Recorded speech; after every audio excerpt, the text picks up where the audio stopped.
नमस्कार साथियों, स्वागत है आपका सुबह आईएएस एकेडमी में। आज की class UPSC, BPSC, PCS, RO, SI, railway और सभी गवर्नमेंट एग्जाम के लिए बेहद महत्वपूर्ण होने वाली है। आज हम भारतीय राज्य व्यवस्था के भारत के राष्ट्रपति विषय पर आधारित पॉलिटी के लगभग 200 प्लस क्वेश्चन और आंसर देखने वाले हैं, जो कि वन लाइनर होंगे। और आपको मैं भरोसा दिलाती हूँ कि इनमें से कई सारे प्रश्न जो होंगे आपके एग्जाम में पूछे जाने की 100% गारंटी है। तो आइए शुरुआत करते हैं सबसे पहले सवाल से। तो सबसे पहला सवाल है आपका, हम देखेंगे 50-50 के फॉर्म में। पहले 50 क्वेश्चन देखेंगे, उसके बाद फिर हम 50 क्वेश्चन देखेंगे। इस तरीके से 200 क्वेश्चन हमारे कवर हो जाएंगे। तो चलिए सबसे पहले क्वेश्चन से शुरू करते हैं। यह ऑनलाइनर है, इसका आंसर भी आपको तुरंत मिल जाएगा, क्योंकि बस आपको रिवाइज करने के उद्देश्य से बनाया गया है, क्योंकि आप जो है कि ज्यादा इधर उधर न करते हुए डायरेक्ट क्वेश्चन आंसर को पुटअप कर सके। तो सबसे पहला है कि भारत के राष्ट्रपति कौन थे? सबसे पहले भारत के राष्ट्रपति कौन थे? तो डॉक्टर राजेंद्र प्रसाद भारत के पहले राष्ट्रपति थे। दूसरा प्रश्न है कि भारत की पहली महिला राष्ट्रपति कौन थी? इसका सही उत्तर हो जाएगा प्रतिभा देवी सिंह पाटिल। तो हो गई पहली राष्ट्रपति थी।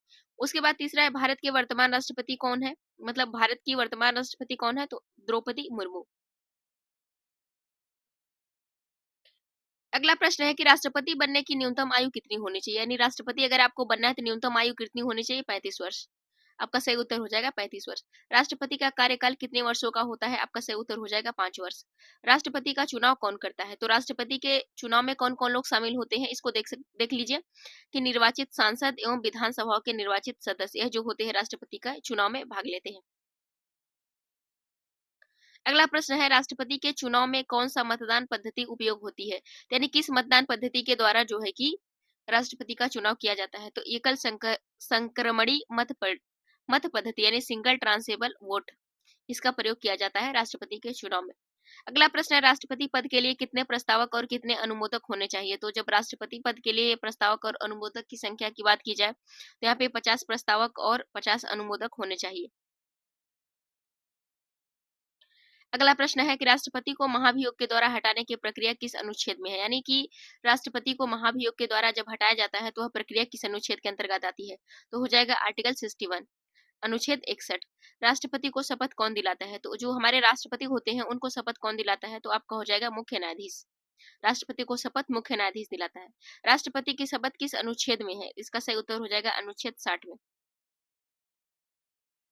अगला प्रश्न है, राष्ट्रपति के निर्वाचन का प्रावधान किस अनुच्छेद में है? इसका सही उत्तर हो जाएगा अनुच्छेद 54।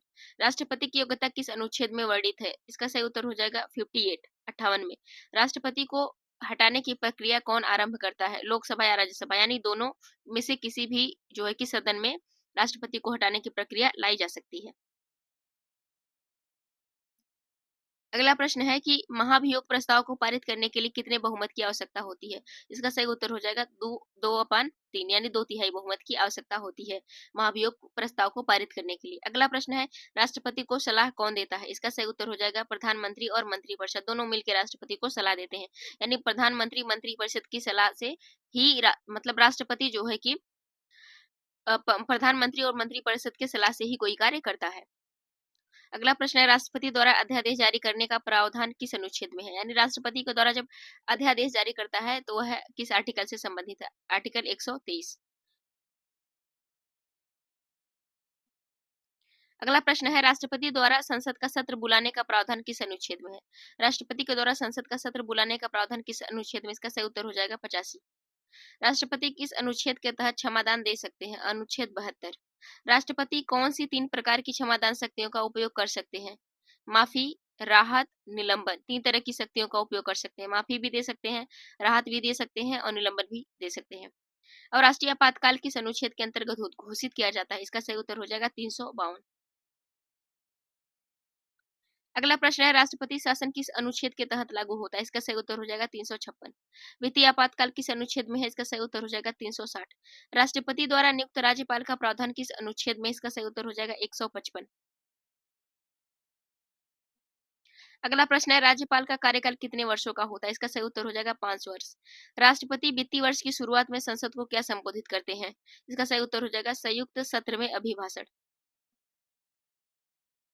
अगला प्रश्न है, संसद के पहले सत्र में राष्ट्रपति क्या करते हैं? सदन को संबोधित करते हैं। सदन को संबोधित करते हैं। संसद के मनी बिल को पारित करने से पहले किसकी अनुशंसा होनी चाहिए? इसके सही उत्तर हो जाएगा राष्ट्रपति की।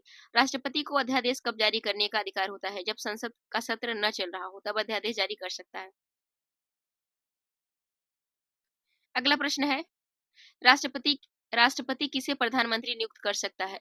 लोकसभा में बहुमत दल के नेता को। राष्ट्रपति जो है कि लोकसभा में जो बहुमत दल का नेता होगा उसे जो है कि प्रधानमंत्री नियुक्त करता है। अगला प्रश्न है, राष्ट्रपति किसे भारत का मुख्य न्यायाधीश नियुक्त करता है? इसका सही उत्तर हो जाएगा वरिष्ठतम न्यायाधीश को जो है कि राष्ट्रपति भारत का मुख्य न्यायाधीश नियुक्त करता है। अगला प्रश्न है, चुनाव आयोग के मुख्य आयुक्त की नियुक्ति कौन करता है? चुनाव आयोग के मुख्य आयुक्त की नियुक्ति कौन करता है? इसका सही उत्तर हो जाएगा राष्ट्रपति। भारत के राष्ट्रपति कौन सी शक्ति के तहत सेना का सुप्रीम कमांडर होता है? भारत का राष्ट्रपति कौन सी शक्ति के तहत सेना का सुप्रीम कमांडर होता है? इसका सही उत्तर हो जाएगा कार्यपालिका शक्ति, आर्टिकल 53। अगला प्रश्न है कि राष्ट्रपति कौन से 3 प्रकार के वीटो का प्रयोग कर सकता है? राष्ट्रपति जो 3 प्रकार के वीटो का प्रयोग करता है कौन सा है? Absolute veto, suspensive veto, pocket veto. यह जो है कि राष्ट्रपति 3 वीटो का प्रयोग करता है। अगला प्रश्न है, राष्ट्रपति के पास कौन सा वीटो समय सीमा के लिए होता है? समय सीमा का होता है। इसका सही उत्तर हो जाएगा पॉकेट वीटो। अगला प्रश्न है, किस अनुच्छेद के तहत राष्ट्रपति मंत्री परिषद की सहायता से कार्य करता है?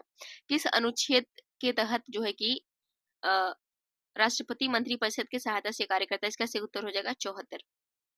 राष्ट्रपति के खिलाफ महाभियोग प्रक्रिया में कुल कितने चरण होते हैं? यानी कि राष्ट्रपति के खिलाफ महाभियोग प्रक्रिया में कुल कितने चरण होते हैं? इसका सही उत्तर हो जाएगा 2 चरण, प्रस्ताव और अनुमोदन। प्रस्ताव और अनुमोदन 2 चरण होता है। राष्ट्रपति राष्ट्रपति विशेष सत्र बुला सकता है क्या? इसका सही उत्तर हाँ, संसद का अधिवेशन सत्र बुला सकता है राष्ट्रपति। अगला प्रश्न है, राष्ट्रपति की अनुपस्थिति में कौन कार्य करता है? यानी कि जब राष्ट्रपति अनुपस्थित हो तो उसके जगह पे कौन कार्य करता है? तो उपराष्ट्रपति।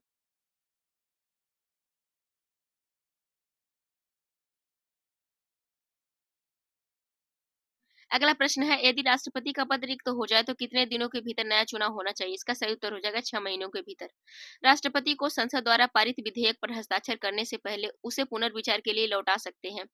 हाँ, एक बार लौटा सकते हैं। सस्पेंसिव वीटो के मतलब वीटो का प्रयोग करके उसे एक बार लौटा सकते हैं। अगला प्रश्न है, राष्ट्रपति किसे राज्यसभा में 12 सदस्य नामित करने का अधिकार रखते हैं? इसका सही उत्तर हो जाएगा कला, विज्ञान, साहित्य और सामाजिक सेवा के क्षेत्र में जो विशेषज्ञ होते हैं उनको जो है नामित करने का अधिकार रखते हैं।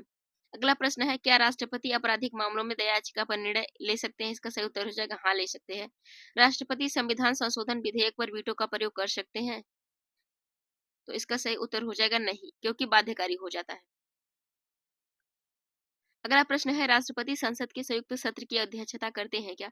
इसका सही उत्तर हो जाएगा नहीं, केवल वह बुलाते हैं। अध्यक्षता लोकसभा का अध्यक्ष करता है। यानी जब संसद का सत्र जो है कि बुलाया जाता है राष्ट्रपति के द्वारा, लेकिन अध्यक्षता जो होती है वह लोकसभा की अध्यक्ष द्वारा की जाती है। अगला प्रश्न है कि राष्ट्रपति किसकी सिफारिश पर राज्यपाल की नियुक्ति करते हैं? इसका सही उत्तर हो जाएगा केंद्र सरकार की सिफारिश पर जो है कि राष्ट्रपति राज्यपाल की नियुक्ति करते हैं। अगला प्रश्न है आपका, अगला प्रश्न है कि राष्ट्रपति के अधीन कौन से न्यायालयों के निर्णय क्षमादान से रोका नहीं जा सकता? यानी राष्ट्रपति के अधीन कौन से न्यायालयों के निर्णय क्षमादान के माध्यम से नहीं रोक सकते? इसका सही उत्तर हो जाएगा सैन्य न्यायालय को छोड़कर सभी। यानी सैन्य न्यायालय को छोड़कर सभी जो है क्षमादान से रोका नहीं जा सकता है। राष्ट्रपति संसद में कितने अंगों के साथ जुड़ा होता है? राष्ट्रपति संसद के 3 अंग जैसे राष्ट्रपति, लोकसभा के साथ जुड़ा होता है। राष्ट्रपति कौन सा अनुच्छेद भारत के संविधान की प्रस्तावना लागू करने में इस्तेमाल करता है? राष्ट्रपति कौन सा अनुच्छेद भारत के संविधान की प्रस्तावना लागू करने में इस्तेमाल करता है? कोई सीधा अनुच्छेद नहीं है, लेकिन राष्ट्रपति शपथ में इसका पालन करते हैं। इनका कोई अनुच्छेद इससे रिलेटेड नहीं है, बल्कि इसका राष्ट्रपति शपथ में इसका पालन करते हैं। यहाँ पे अगला प्रश्न है कि राष्ट्रपति को कौन सलाह देता है वह किसे कैबिनेट मंत्री बनाए? यानी कि सलाह कौन देता है कि वह उसे किसे कैबिनेट मंत्री बनाना? इसका सही उत्तर हो जाएगा प्रधानमंत्री। यानी वह किसी भी मंत्री को जब वो मंत्री बनाता है, चाहे वह कैबिनेट मंत्री हो, राज्य मंत्री हो, तो उसे जो है कि राष्ट्रपति से सलाह लेनी आवश्यक होती है। अगला प्रश्न है आपका, राष्ट्रपति का कार्य संविधान के किस अनुच्छेद में परिभाषित है? जो राष्ट्रपति का कार्य है किस अनुच्छेद में परिभाषित? इसका सही उत्तर हो जाएगा आर्टिकल 52। राष्ट्रपति को लोकसभा भंग करने की शक्ति किस अनुच्छेद में? इसका सही उत्तर हो जाएगा 85। यहाँ पे लोकसभा भंग करने की शक्ति 85 से संबंधित है। अगला प्रश्न है कि राष्ट्रपति किसे अटॉर्नी जनरल नियुक्त करते हैं? इसका सही उत्तर हो जाएगा भारत के सर्वोच्च न्यायालय के वकील में से किसी को वह जो है अटॉर्नी जनरल नियुक्त करते हैं। अगला प्रश्न है राष्ट्रपति संसद के कितने सत्र बुलाते हैं? राष्ट्रपति संसद के न्यूनतम 2 लेकिन सामान्यतः 3 सत्र जो होता है उसमें से 2 सत्र बुलाते हैं। अगला प्रश्न है कि राष्ट्रपति के निर्वाचन के लिए निर्वाचक मंडल किस अनुच्छेद में परिभाषित है? इसका सही उत्तर हो जाएगा 55। राष्ट्रपति संविधान के किस भाग के प्रमुख होते हैं? इसका सही उत्तर हो जाएगा भाग 5 कार्यपालिका से संबंधित है। राष्ट्रपति की सहायता व सलाह किसके अधीन होती है? इसके सही उत्तर हो जाएगा प्रधानमंत्री और मंत्रिपरिषद। राष्ट्रपति की उपस्थिति में प्रधानमंत्री का इस्तीफा किसे सौंपा जाता है? यानी जब राष्ट्रपति उपस्थित हो प्रधानमंत्री का इस्तीफा किसे सौंपा जाएगा? तो उपराष्ट्रपति को यहाँ हो जाएगा कि उपराष्ट्रपति को, यानी जब राष्ट्रपति नहीं है तो प्रधानमंत्री जो है उपराष्ट्रपति को अपना इस्तीफा सौंपेंगे। यहाँ पे हो जाएगा उपराष्ट्रपति। इसको आप बना लीजिएगा, थोड़ा सा मिस्टेक हो गया है। अगला प्रश्न है कि राष्ट्रपति का मुख्य कार्य क्या है? राष्ट्रपति का मुख्य कार्य संविधान के अनुसार शासन चलाना। इसका मुख्य कार्य संविधान के अनुसार जो है कि शासन चलाना। अगला प्रश्न है राष्ट्रपति के निर्वाचन में केवल निर्वाचित सदस्य ही क्यों भाग लेते हैं? यह प्रश्न है कि राष्ट्रपति के निर्वाचन में केवल निर्वाचित सदस्य ही क्यों भाग लेते हैं? इसका सही उत्तर ताकि लोकतांत्रिक प्रतिनिधित्व सुनिश्चित हो सके। अगला प्रश्न है राष्ट्रपति विदेशों में भारत के राजदूतों की नियुक्ति किस शक्ति के अंतर्गत करते हैं? यानी जो राष्ट्रपति होते वह भारत के राजदूत की नियुक्ति करते हैं वह किस शक्ति के तहत करते हैं? इसका सही उत्तर हो जाएगा कार्यपालिका शक्ति के तहत, जो कि राष्ट्रपति को दी गई है। अगला प्रश्न है राष्ट्रपति इन्हें लोकसभा में 2 सदस्य नामित कर सकते हैं, लेकिन अब इन्हें समाप्त कर दिया गया है। किस अनुच्छेद से संबंधित है?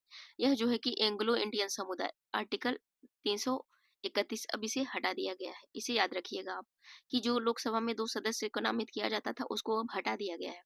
अगला प्रश्न है राष्ट्रपति वित्त विधेयक को अस्वीकार कर सकते हैं क्या? बिल्कुल नहीं कर सकते हैं, उन्हें हस्ताक्षर करना अनिवार्य होता है। वह जो है कि धन विधेयक को अस्वीकार नहीं कर सकते हैं। अगला प्रश्न है कि राष्ट्रपति कौन से अनुच्छेद में लोकसभा को भंग करने की शक्ति रखते हैं? यानी कि कौन से अनुच्छेद में लोकसभा को भंग करने की शक्ति रखते हैं? इसका सही उत्तर हो जाएगा अनुच्छेद 82 पार्ट 2 एंड बी, सब पार्ट बी। राष्ट्रपति के खिलाफ महाभियोग कितने दिन पहले मतलब जब महाभियोग लगाया जाता है, राष्ट्रपति के खिलाफ महाभियोग लगाने के कितने दिन पहले सूचना देनी होती है? इसका सही उत्तर हो जाएगा 14 दिन। 14 दिन पहले नोटिस के माध्यम से सूचना भेजी जाती है कि महाभियोग लगाया जा सकता है। अगला प्रश्न है राष्ट्रपति द्वारा न्यायालयों में क्षमादान किसके लिए होता है? इसका सही उत्तर हो जाएगा कि मृत्युदंड सहित सभी प्रकार की सजा हो। राष्ट्रपति की सत्ता का सत्ता का प्रयोग वास्तव में कौन करता है? तो इसका जो सत्ता का प्रयोग वास्तव में अगर कोई करता है, यह जो राष्ट्रपति नाम मात्र की जो शक्ति इसके पास होती है, यह कार्यपालिका, इसमें जो है कि प्रधानमंत्री और मंत्रिपरिषद शामिल होते हैं। इन्हीं के पास सारी शक्ति होती, इन्हीं के माध्यम से राष्ट्रपति कार्य करता है। अगला प्रश्न है राष्ट्रपति के वीटो पावर का उल्लेख संविधान में कहाँ है? तो इसका सही उत्तर हो जाएगा आर्टिकल 111 में। राष्ट्रपति के वीटो पावर का उल्लेख किया गया है आर्टिकल 111 में। अगला प्रश्न है राष्ट्रपति का वेतन कौन निर्धारित करता है? इसका सही उत्तर हो जाएगा संसद द्वारा राष्ट्रपति का वेतन निर्धारित किया जाता है। अगला प्रश्न है राष्ट्रपति संसद की मंजूरी के बिना कितने समय तक अध्यादेश लागू रख सकते हैं? इसका सही उत्तर हो जाएगा अधिकतम 6 सप्ताह तक संसद सत्र में हो। अगला प्रश्न राष्ट्रपति के निर्वाचन में मूल्यांकन किस आधार पर होता है? इसका सही उत्तर जनसंख्या और वैधानिक प्रतिनिधित्व के आधार पर मूल्यांकन होता है। अगला प्रश्न है राष्ट्रपति किसकी सलाह पर संविधान संशोधन विधेयक पर हस्ताक्षर करते हैं? इसका सही उत्तर हो जाएगा यह बाध्यकारी होता है, सलाह की आवश्यकता नहीं होती है। राष्ट्रपति कौन से अनुच्छेद के तहत अटॉर्नी जनरल नियुक्त करते हैं? कौन से अनुच्छेद के तहत अटॉर्नी जनरल नियुक्त करते हैं? इसका सही उत्तर हो जाएगा आर्टिकल 76 में महान्यायवादी संबंधित है। अगला प्रश्न है कि राष्ट्रपति का सचिवालय कहाँ स्थित है? राष्ट्रपति का सचिवालय जो है राष्ट्रपति भवन नई दिल्ली में स्थित है। राष्ट्रपति की अनुपस्थिति में अध्यादेश कौन जारी कर सकता है? कोई नहीं जारी कर सकता, क्योंकि राष्ट्रपति ही कर सकता है, क्योंकि अध्यादेश जारी करने की शक्ति केंद्र में जो है राष्ट्रपति को दी गई है। राष्ट्रपति की मृत्यु हो जाए तो कौन कार्यकारी राष्ट्रपति बन सकता है? अगर राष्ट्रपति की मृत्यु हो जाए अचानक तो कौन कार्यकारी राष्ट्रपति बनता है? इसका सही उत्तर हो जाएगा उपराष्ट्रपति।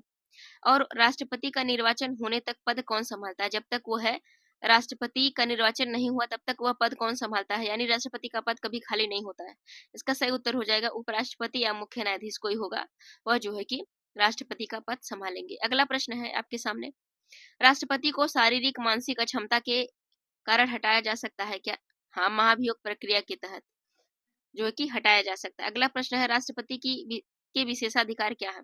राष्ट्रपति को कुछ विशेषाधिकार दिए गए हैं, वह कौन कौन से हैं? सबसे पहला है अभिभाषण, क्षमा, नियुक्तियां, अध्यादेश, संसद का सत्र। ये है जो है कि कुछ विशेषाधिकार जो है कि राष्ट्रपति को प्रदान किए गए हैं।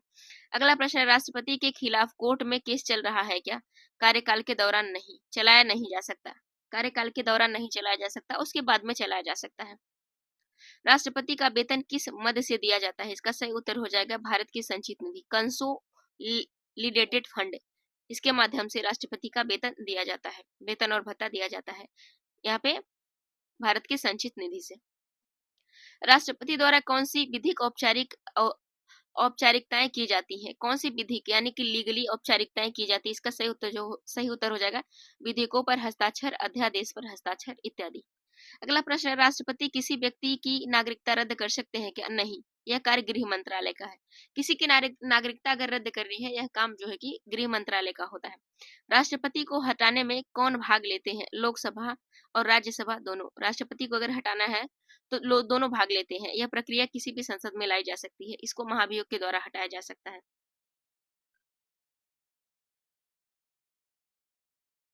हटाया जा सकता है। जो महाभियोग की प्रक्रिया होती है वह लोकसभा या राज्यसभा किसी भी सदन से शुरू की जा सकती है। राष्ट्रपति द्वारा लोकसभा भंग करना किसकी सलाह पर होता है? इसका सही उत्तर हो जाएगा प्रधानमंत्री की सलाह पर। राष्ट्रपति जब लोकसभा को भंग करता है वह प्रधानमंत्री की सलाह लेता है। राष्ट्रपति का कार्यकाल पूरा होने के बाद कौन कौन कार्य देखता है जब तक नया राष्ट्रपति न आ जाए? इसका सही उत्तर हो जाएगा वही राष्ट्रपति कार्य जारी रखता है, वही राष्ट्रपति कार्य जारी रखता है। राष्ट्रपति को मंत्रिपरिषद की सलाह माननी अनिवार्य है क्या? हाँ, 42वें संशोधन के बाद, 42वें संशोधन के बाद जो है कि मंत्रिपरिषद की बात मानना अनिवार्य कर दिया गया है राष्ट्रपति को। अगला प्रश्न है कि भारत राष्ट्रपति को कोई व्यक्तिगत दायित्व तो नहीं है, इसका क्या अर्थ है? इसका सही उत्तर, उनके कार्यों की जिम्मेदारी मंत्रिपरिषद की होती है, उनका कोई व्यक्तिगत दायित्व तो नहीं होता है। अगला प्रश्न है, राष्ट्रपति के पास न्यायिक पुनरावलोकन का अधिकार है क्या? इसका सही उत्तर हो जाएगा नहीं, यह कार्य न्यायपालिका का है। जुडिशियल रिव्यू जो होता है यह कार्य न्यायपालिका के अंतर्गत आता है, यह कार्यपालिका के अंतर्गत नहीं आता है। अगला प्रश्न है कि राष्ट्रपति संसद को एक साथ भंग कर सकते हैं क्या? इसका सही उत्तर हो जाएगा लोकसभा को कर सकते हैं, राज्यसभा को नहीं कर सकते हैं। लोकसभा को भंग कर सकते हैं लेकिन राज्यसभा को नहीं कर सकते, क्योंकि राज्यसभा भंग नहीं की जा सकती। अगला प्रश्न है, राष्ट्रपति संघ और राज्य के बीच विवाद सुलझा सकते हैं क्या? इसका सही उत्तर हो जाएगा नहीं, यह न्यायपालिका का है, यह कार्य न्यायपालिका का है। राष्ट्रपति संसद के अधिवेशन को स्थगित कर सकते हैं क्या? इसका सही उत्तर हो जाएगा हाँ, राष्ट्रपति संसद के अधिवेशन को स्थगित कर सकते हैं। राष्ट्रपति के पास संसद के दोनों सदनों की संयुक्त बैठक बुलाने की शक्ति किस अनुच्छेद में निहित है? किस अनुच्छेद के तहत जो है राष्ट्रपति संसद की संयुक्त बैठक को बुलाता है? इसका सही, दोनों सदनों की संयुक्त बैठक को बुलाता है, इसका सही उत्तर हो जाएगा अनुच्छेद 108। तो संयुक्त बैठक का प्रावधान आर्टिकल 108 से संबंधित है। अगला प्रश्न है, राष्ट्रपति द्वारा भारत में विशेष अदालतों की स्थापना की जा सकती है क्या? इसका सही उत्तर हो जाएगा नहीं, यह कार्य विधायिका और न्यायपालिका का होता है, यह कार्य विधायिका और न्यायपालिका से संबंधित है। अगला प्रश्न है, राष्ट्रपति के आदेश में कौन सी नियुक्तियां होती है? इसका सही उत्तर हो जाएगा प्रधानमंत्री, गवर्नर, मुख्य न्यायाधीश और निर्वाचन आयुक्त इत्यादि। यह जो है आदेश के माध्यम से जो है कि नियुक्तियां की जा सकती। पहला हो गया पीएम, फिर गवर्नर, फिर मुख्य न्यायाधीश, निर्वाचन आयुक्त, इनकी नियुक्ति जो है राष्ट्रपति द्वारा की जाती है। अगला प्रश्न है कि राष्ट्रपति द्वारा धन विधेयक को वापस लौटाया जा सकता है क्या? इसका उत्तर है नहीं, बाध्यकारी होता है हस्ताक्षर करना, उसको वापस नहीं लौटाया जा सकता। अगला प्रश्न है कि राष्ट्रपति के आदेश से कौन से आयोग गठित होते हैं? इसका सही उत्तर हो जाए वित्त आयोग, पिछड़ा वर्ग आयोग इत्यादि। यह राष्ट्रपति के आदेश से जुड़े हैं, वित्त आयोग और पिछड़ा वर्ग आयोग। अगला प्रश्न है, संसद बजट की प्रस्तुति से पहले क्या करते हैं? राष्ट्रपति संसद की बजट प्रस्तुति से पहले क्या काम करते हैं? संसद के संयुक्त सत्र को संबोधित करते हैं। बजट से पहले राष्ट्रपति संसद के संयुक्त सत्र को संबोधित करते हैं। अगला प्रश्न है, राष्ट्रपति भारत के किस अंग का प्रमुख है? राष्ट्रपति भारत के किस अंग का प्रमुख है? कार्यपालिका, यानी कि यह एक इम्पोर्टेंट अंग है राष्ट्रपति कार्यपालिका का। अगला प्रश्न है, राष्ट्रपति विदेश नीति में क्या भूमिका निभाते हैं? राष्ट्रपति विदेश नीति में क्या भूमिका निभाते हैं? राजदूतों की नियुक्ति और समझौते पर हस्ताक्षर करते हैं, यही इनका काम होता है। जो राष्ट्रपति होते हैं वह राजदूतों की नियुक्ति करते हैं और उन पर उनके जो समझौते होते हैं उन पर इनका हस्ताक्षर होता है। अगला प्रश्न है कि राष्ट्रपति भारतीय संविधान की रक्षा की शपथ किस अनुच्छेद के तहत लेते हैं? इसका सही उत्तर हो जाएगा अनुच्छेद 60। शपथ किस अनुच्छेद के तहत लेते हैं? यह संबंधित है अनुच्छेद 60 के तहत।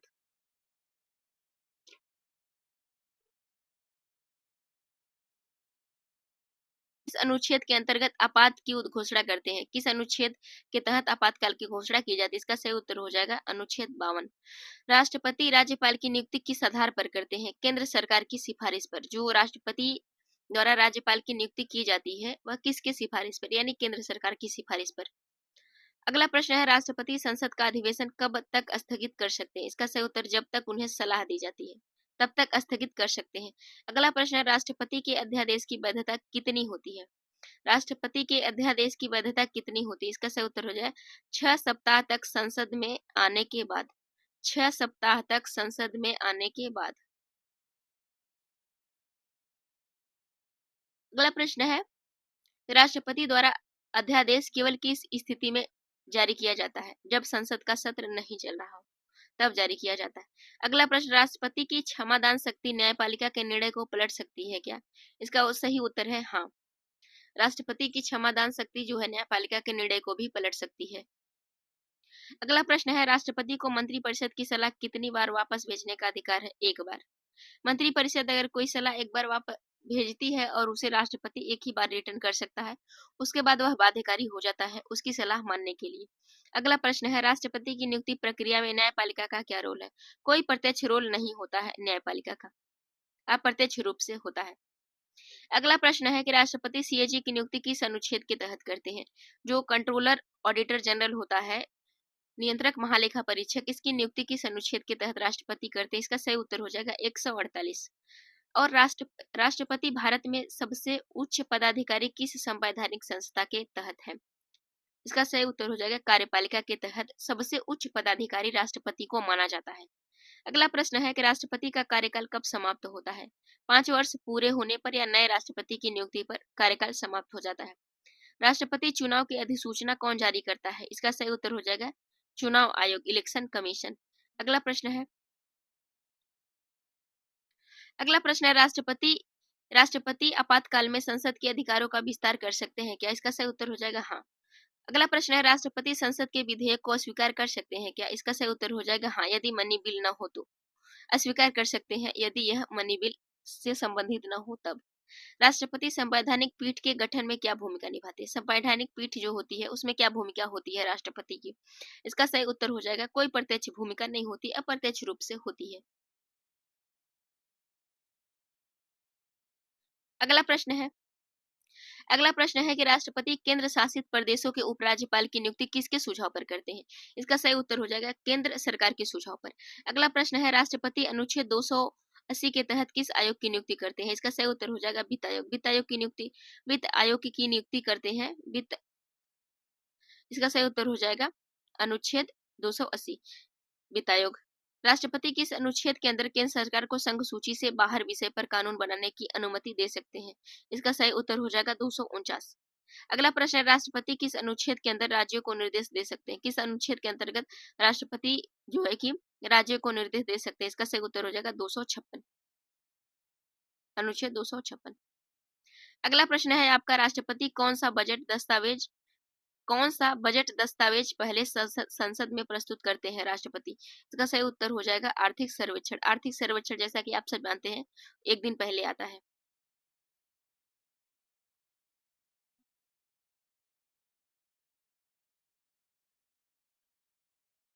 करते हैं। राष्ट्रपति के वीटो अधिकार को संविधान में क्या कहा जाता है? Legislative veto powers, legislative veto powers कहा जाता है। अगला प्रश्न है, राष्ट्रपति की अनुपस्थिति में राष्ट्रपति पद की सभी शक्तियां किसे हस्तांतरित होती हैं? यानी जब राष्ट्रपति अनुपस्थित हो जाता है तो राष्ट्रपति पद की सभी शक्तियां किसे हस्तांतरित की जाती हैं? इसका सही उत्तर हो जाएगा उपराष्ट्रपति को, क्योंकि उस टाइम वह कार्यवाहक के रूप में कार्य करता है राष्ट्रपति के स्थान पर। अगला प्रश्न है, राष्ट्रपति का चुनाव यदि गलत हो तो इसे किस कोर्ट में चुनौती दी जा सकती है? यानी मान लीजिए कि राष्ट्रपति का चुनाव अगर गलत माध्यम से किया गया है तो इसे हम किस कोर्ट में चुनौती दे सकते हैं? इसका सही उत्तर है सर्वोच्च न्यायालय, जो है कि सुप्रीम कोर्ट में हम चुनौती दे सकते हैं राष्ट्रपति के चुनाव से संबंधित। अगला प्रश्न है कि राष्ट्रपति को संविधान की कौन सी मौलिक कर्तव्यों का पालन करना अनिवार्य होता है? जो राष्ट्रपति होता है उन्हें कौन से मौलिक कर्तव्य होते हैं जिनका कर्तव्यों का पालन करना अनिवार्य होता है? इनका सही उत्तर है सीधे तौर पर कोई नहीं, संरक्षण का उत्तरदायित्व होता है बस।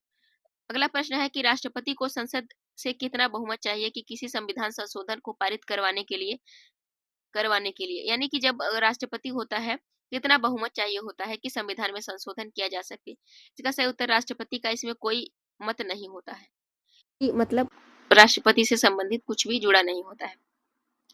अगला प्रश्न है कि राष्ट्रपति भारत के किस निकाय के प्रमुख होते हैं जो सामरिक मामलों से संबंधित होता है? इसका सही उत्तर हो जाएगा सशस्त्र सेनाएं जो है इनके निकाय के प्रमुख होते हैं। राष्ट्रपति की आधिकारिक सील किस पर होती है? इसका सही उत्तर हो जाएगा हर विधेयक के अध्यादेश पर। अगला प्रश्न है, राष्ट्रपति किसी विधेयक को मनी बिल घोषित कर सकते हैं क्या? इसका उत्तर है नहीं, यह लोकसभा के अध्यक्ष का अधिकार है। यानी जो मनी बिल होता है वो उसका जो ज्यादातर उसका जो काम होता है, यानी उसको उत्तरदायित्व दिया गया है, उसको वरीयता ज्यादा दी गई है लोकसभा को, इसमें जो है कि इसीलिए यह लोकसभा से संबंधित है, यह लोकसभा का क्षेत्राधिकार है और लोकसभा के अंतर्गत देखा जाता है। अगला प्रश्न है, राष्ट्रपति के आदेश से अनुसूचित जाति जनजाति आयोग की नियुक्ति किस अनुच्छेद के तहत होती है? इसका सही उत्तर हो जाएगा 338। इसके तहत अनुसूचित जाति जनजाति आयोग और जो है कि इसमें पिछड़े वर्ग आयोग भी जुड़ा होता है, इसी अनुच्छेद से संबंधित है 338 के तहत। अगला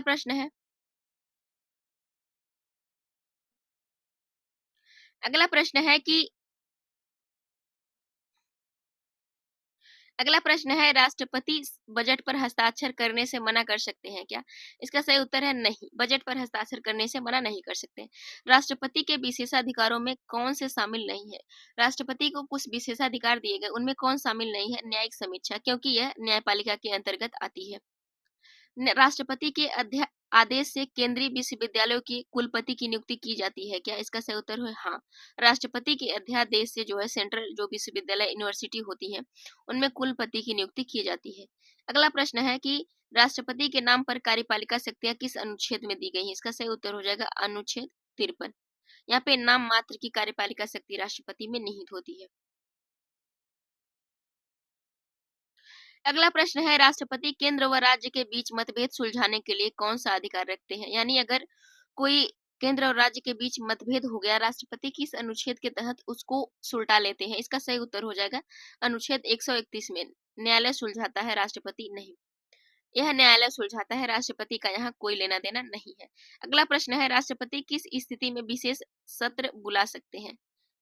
तो इसका सही उत्तर है प्रधानमंत्री की सलाह पर, यानी प्रधानमंत्री की सलाह पर विशेष सत्र बुला सकते हैं राष्ट्रपति। अगला प्रश्न है, राष्ट्रपति अनुसूचित क्षेत्रों के संबंध में नियम किस अनुच्छेद के तहत बना सकते हैं? इसका सही उत्तर हो जाएगा अनुच्छेद 244। अगला प्रश्न है कि राष्ट्रपति के द्वारा किन्हें विशेष श्रेणी राज्य का दर्जा दिया गया है? राष्ट्रपति के द्वारा किसे विशेष राज्य का दर्जा दिया गया है? इसका सही उत्तर हो जाए वह स्वयं नहीं देते, यह नीति आयोग और कैबिनेट की सिफारिश से होता है। यानी किसी विशेष राज्य का दर्जा राष्ट्रपति के द्वारा नहीं दिया जाता है डायरेक्ट, इसे जो है नीति आयोग और कैबिनेट की सिफारिश से दिया जाता है। अगला प्रश्न है कि राष्ट्रपति चुनाव में निर्वाचित राष्ट्रपति कितने समय के भीतर पद की शपथ लेता है? चुने जाने के अगली 5वीं वर्षगांठ से पहले शपथ ले लेता है। अगला प्रश्न है, राष्ट्रपति विदेशों में भारतीय राजदूतों की नियुक्ति किस अनुच्छेद के तहत करते हैं? जो राष्ट्रपति होते हैं वह जो अपने राजदूत होते हैं, विदेशों के राजदूत होते हैं, उनकी नियुक्ति किस आर्टिकल से करते हैं? किस आर्टिकल में उनको जो है कि अधिकार दिया गया है? तो कार्यपालिका के अधिकार के अंतर्गत करते हैं। अगला प्रश्न है, राष्ट्रपति किस संस्था को बंद करने का अधिकार दे सकते हैं? नहीं। दे सकते हैं क्या? नहीं, यह कार्य विधायिका या न्यायपालिका का है। किसे बंद करना है, किसे चालू करना है, कोई गलत काम कर रहा है, यह जो है कि इसका जो क्षेत्राधिकार आता है वह न्यायपालिका का होता है और विधायिका का होता है। अगला प्रश्न है कि राष्ट्रपति के खिलाफ महाभियोग की शुरुआत कौन सा सदन कर सकता है? महाभियोग की शुरुआत कोई भी सदन कर सकता है, लोकसभा या राज्यसभा, कोई भी। महाभियोग जो है आर्टिकल 61 से संबंधित है। राष्ट्रपति का निर्वाचन किस प्रणाली से होता है? इसका सही उत्तर हो जाएगा अनुपातिक प्रतिनिधित्व प्रणाली, प्रोपोर्शनल रिप्रेजेंटेशन के माध्यम से होता है। इस प्रणाली का उपयोग जो है कि राष्ट्रपति के चुनाव में किया जाता है, निर्वाचन में। अगला प्रश्न है राष्ट्रपति के चुनाव में नामांकन पत्र कौन स्वीकार करता है? इसका सही उत्तर हो जाएगा returning officer. Returning officer RO जो होता है, रिटर्निंग ऑफिसर वही जो है कि नामांकन पत्र को स्वीकार करता है।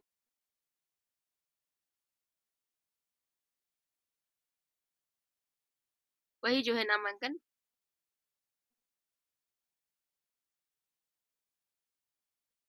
रिटर्निंग ऑफिसर करता है।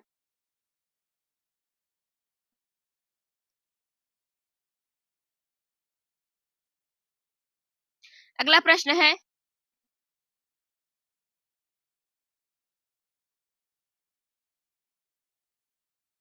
अगला प्रश्न राष्ट्रपति किसी केंद्र शासित प्रदेश को राज्य का दर्जा दे सकता है क्या? नहीं, यह संसद द्वारा तय होता है। यह जो है कार्य संसद के द्वारा तय किया जाता है। अगला प्रश्न है कि राष्ट्रपति प्रेसिडेंट रूल किसकी रिपोर्ट पर लगते हैं? इसका सही उत्तर हो जाएगा राज्यपाल की रिपोर्ट पर। अगला प्रश्न है कि राष्ट्रपति की सेवा शर्तें किस अधिनियम के तहत तय होती है? इसका सही उत्तर हो जाएगा राष्ट्रपति वेतन भत्ते अधिनियम 1951 के तहत। राष्ट्रपति की शक्तियों की समीक्षा कौन कर सकता है? इसका सही उत्तर हो जाएगा संसद और न्यायपालिका। इनके कार्यों की शक्तियों की समीक्षा कर सकते हैं। अगला प्रश्न राष्ट्रपति किसी विदेशी नागरिक को नागरिकता दे सकता है क्या? नहीं, यह इसके अधिकार क्षेत्र में नहीं आता है।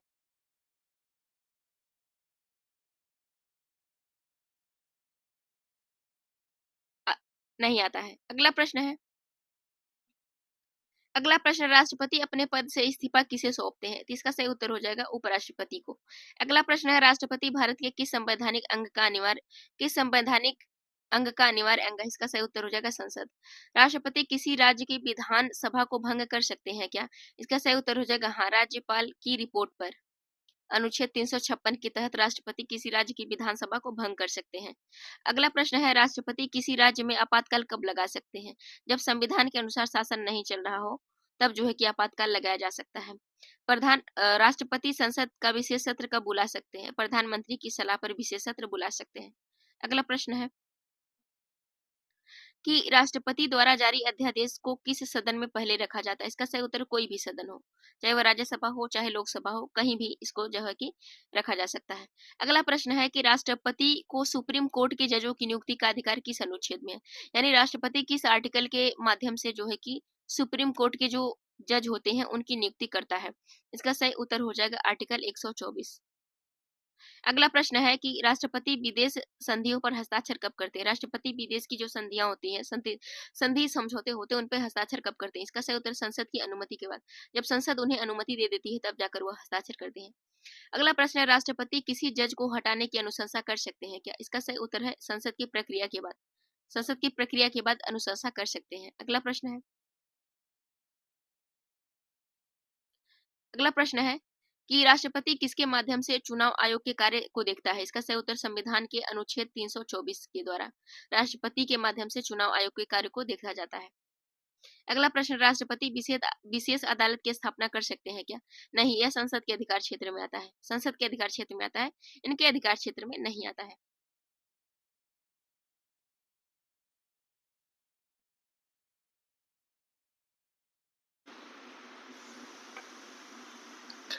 अगला प्रश्न है कि राष्ट्रपति को राष्ट्रीय प्रतीकों की रक्षा की जिम्मेदारी होती है क्या?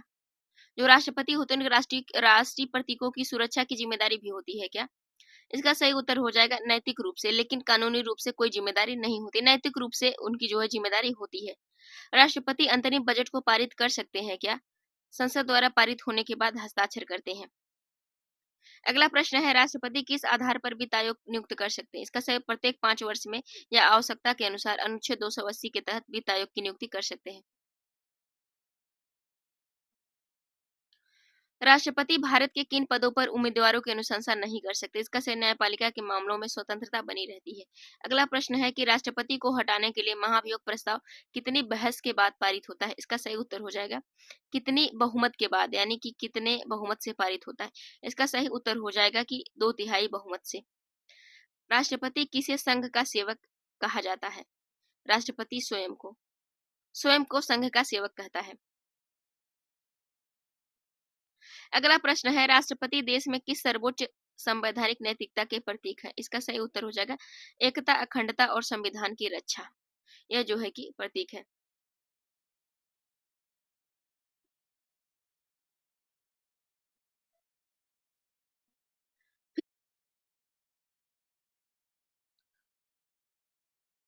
अगला प्रश्न है कि राष्ट्रपति किस अधिकार के तहत राज्यपाल को हटाते हैं? अपनी इच्छा के अनुसार। राज्यपाल को जो है कि क्योंकि यह प्रसाद पर्यंत पद धारण करते हैं, इनको अपनी इच्छा के अनुसार हटाया जा सकता है राष्ट्रपति के द्वारा। अगला प्रश्न है राष्ट्रपति किसके द्वारा चुने गए सदस्य नहीं होते हैं? यानी कि राष्ट्रपति किसके द्वारा चुने गए सदस्य नहीं होते हैं? कौन शामिल नहीं होता? राज्यसभा में मनोनीत सदस्य जो होते हैं, इनमें सिर्फ निर्वाचित सदस्य भाग लेते हैं। अगला प्रश्न है कि राष्ट्रपति किन कानूनों को अस्वीकार नहीं कर सकते हैं? संविधान संशोधन विधेयक, इनके जो कानून होते हैं वह राष्ट्रपति अस्वीकार नहीं कर सकते हैं। अगला प्रश्न है राष्ट्रपति भारत के पहले नागरिक माने जाते हैं, इसका क्या तात्पर्य है? यानी उन्हें सर्वोच्च सम्मान प्राप्त होता है, इसलिए उन्हें पहला नागरिक या सर्वोच्च नागरिक माना जाता है। अगला प्रश्न राष्ट्रपति की नियुक्ति चुनाव आयोग द्वारा होती है क्या? इसका नहीं, केवल चुनाव आयोग कराता है, होती नहीं है।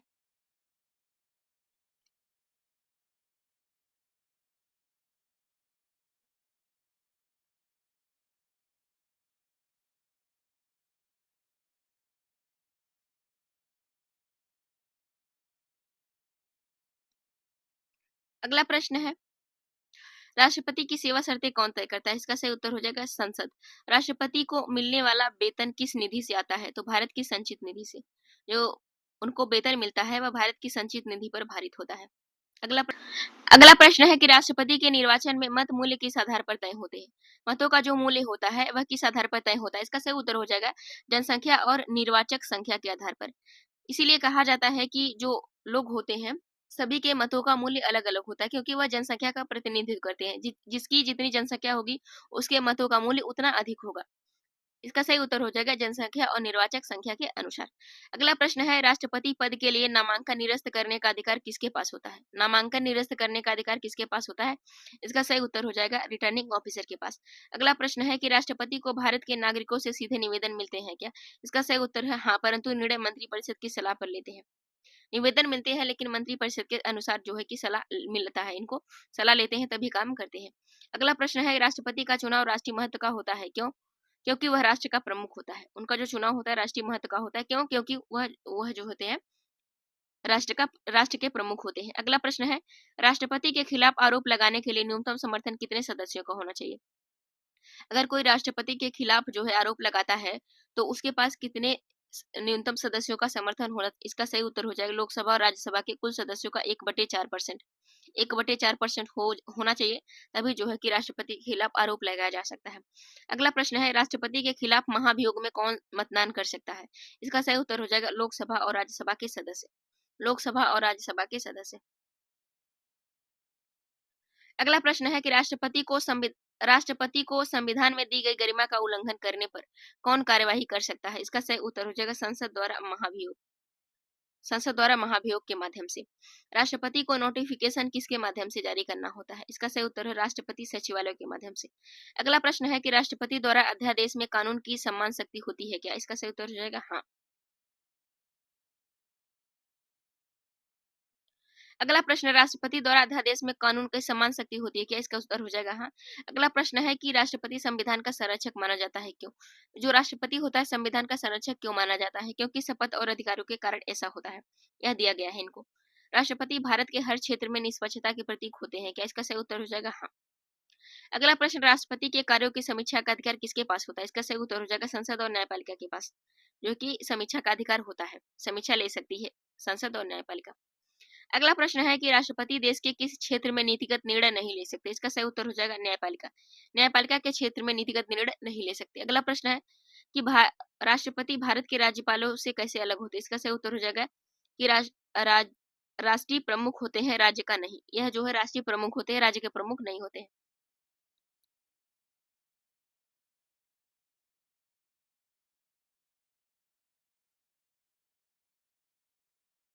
अगला प्रश्न है कि राष्ट्रपति किसी राज्यपाल को 2 राज्यों के लिए नियुक्त कर सकता है। क्या इसका सही उत्तर हो जाएगा हाँ।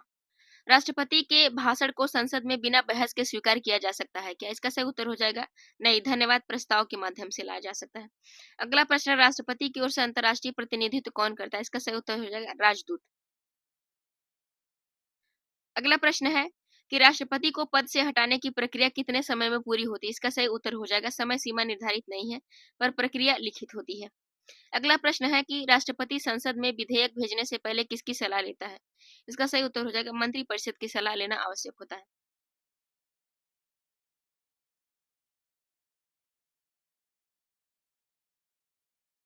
आवश्यक होता है। अगला प्रश्न है,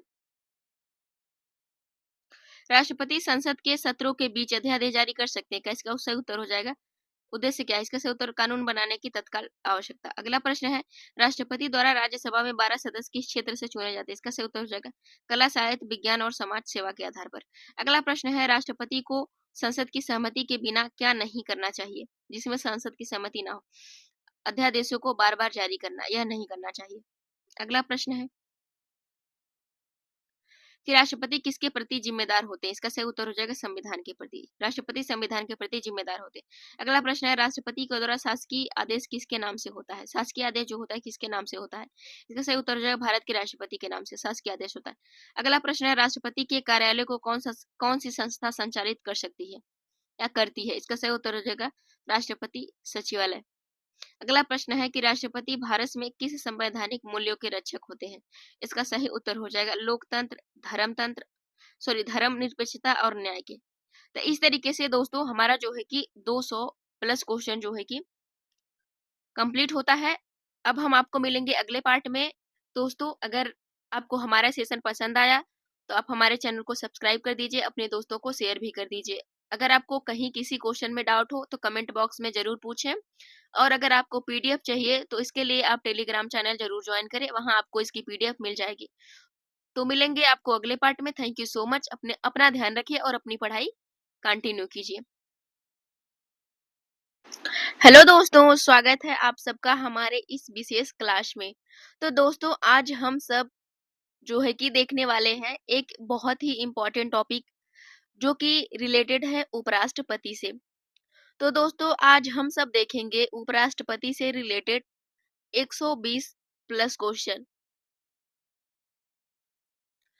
जो कि उपराष्ट्रपति से रिलेटेड सारे डायमेंशन को कवर करते हुए बनाया गया है। अगर आप इस क्लास को कवर कर लेते हैं तो उपराष्ट्रपति से जितने भी प्रश्न आपके एग्जाम में पूछे जाएंगे आप उसको आसानी से सॉल्व कर लेंगे। तो दोस्तों टाइम वेस्ट न करते हुए हम अपने इस विशेष सेशन को शुरू करते हैं। तो चलिए शुरू करते हैं सबसे पहले प्रश्न से। तो आपके सामने सबसे पहला प्रश्न है, देखिए सबसे पहला प्रश्न है कि भारत के संविधान में उपराष्ट्रपति का उल्लेख, भारत के संविधान में उपराष्ट्रपति का उल्लेख किस अनुच्छेद में है? इसका सही उत्तर हो जाएगा आपका अनुच्छेद 63।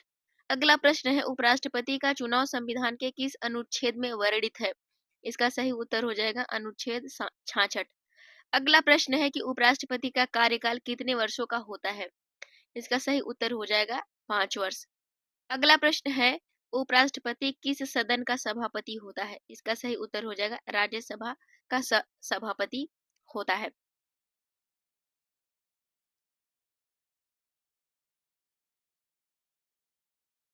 अगला प्रश्न है कि उपराष्ट्रपति के निर्वाचन विवाद से संबंधित अनुच्छेद कौन सा है? इसका सही उत्तर हो जाएगा अनुच्छेद 71। अगला प्रश्न है, उपराष्ट्रपति की शपथ का प्रावधान किस अनुच्छेद में है? इसका सही उत्तर हो जाएगा अनुच्छेद 69। अगला प्रश्न है कि उपराष्ट्रपति की रिक्ति की पूर्ति का प्रावधान किस अनुच्छेद में दिया गया है? इसका सही उत्तर हो जाएगा अनुच्छेद 68। अगला प्रश्न है कि उपराष्ट्रपति का कार्यभार लेने की व्यवस्था किस अनुच्छेद में दी गई है? इसका सही उत्तर हो जाएगा अनुच्छेद 65। अगला प्रश्न है उपराष्ट्रपति का चुनाव कौन करता है? उपराष्ट्रपति का चुनाव किसके द्वारा किया जाता है? इसका सही उत्तर हो जाएगा संसद के दोनों सदनों के सदस्यों द्वारा। अगला प्रश्न है उपराष्ट्रपति के चुनाव में राज्यों की विधानसभाएं भाग लेती हैं या नहीं? इसका सही उत्तर होगा नहीं। अगला प्रश्न है उपराष्ट्रपति का चुनाव किस प्रणाली से होता है? इसका सही उत्तर हो जाएगा अनुपातिक प्रतिनिधित्व प्रणाली द्वारा एकल संक्रमणी मत के द्वारा। अगला प्रश्न है उपराष्ट्रपति के चुनाव में मतदान किस प्रकार का होता है? इसका सही उत्तर हो जाएगा गुप्त मतदान।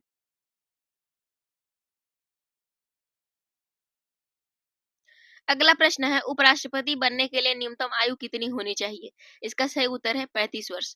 अगला प्रश्न है उपराष्ट्रपति बनने के लिए उम्मीदवारों को कौन सी पात्रता होनी चाहिए? इसका सही उत्तर है कि राज्यसभा का सदस्य चुने जाने की पात्रता होनी चाहिए उनके पास। उपराष्ट्रपति लाभ के पद पर रह सकता है या नहीं? इसका सही उत्तर हो जाएगा नहीं। लाभ के पद पर उपराष्ट्रपति नहीं रह सकता है।